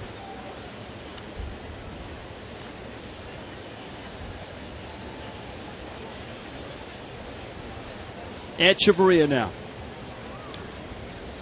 Marlins were down 1-0 when Echeverria singled after the Yelich walk in the 7th. Maybe the biggest out that Kyle Hendricks got in his 7 1/3 was the soft pop into shallow left off the bat of Justin Bour, with Yelich and Echeverria aboard and nobody out in that 7th. Echeverria to center field. That's hit pretty well. Fowler goes back, has room, and makes the catch. Well hit ball by Echeverria, but a nice jump by Dexter Fowler. A lot of other days, that ball's a lot of trouble.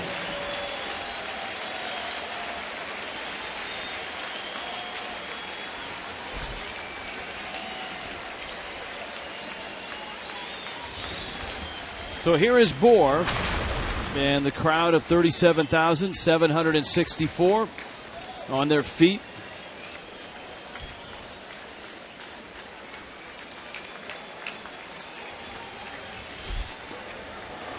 Remember when Miami won on Friday? That was a 2-1 game. And then yesterday they scored just twice. They've not scored in this one.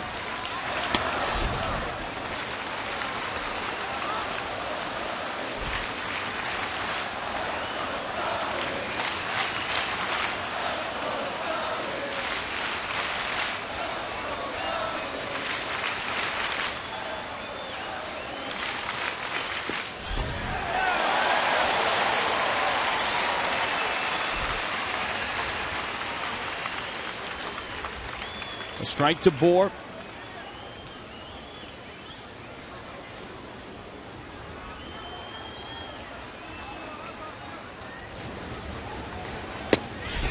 And that's in.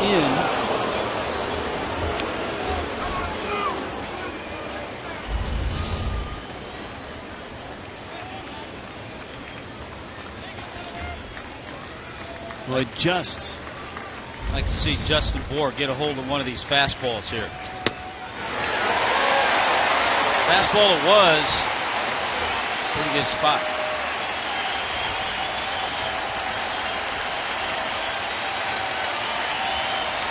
Right on the black. Perfect pitch. Crowd on their feet.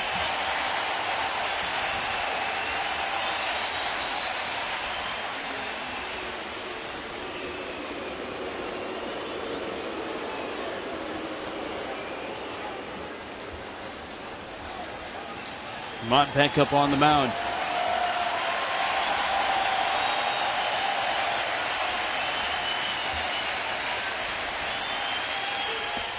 It's a strike 3 called. Bohr was on his way to first. Marvin Hudson, the home plate umpire, rung him up. And he's going to lose that argument. Boy, look at that pitch. That's awful. Wow, that is terrible. Not that it decides the game, but obviously Bohr's on his way to first. Oh, that brings the tying run to the plate. Yeah. Marvin Hudson must have a plane to catch at O'Hare. And so a frustrating finish to the series and this game.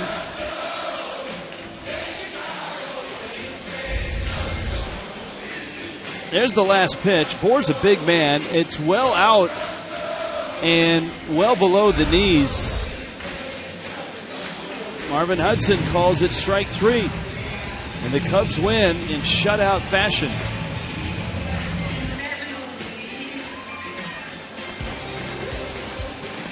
So a tough way to end it for Miami. Cubs win the series 2-1.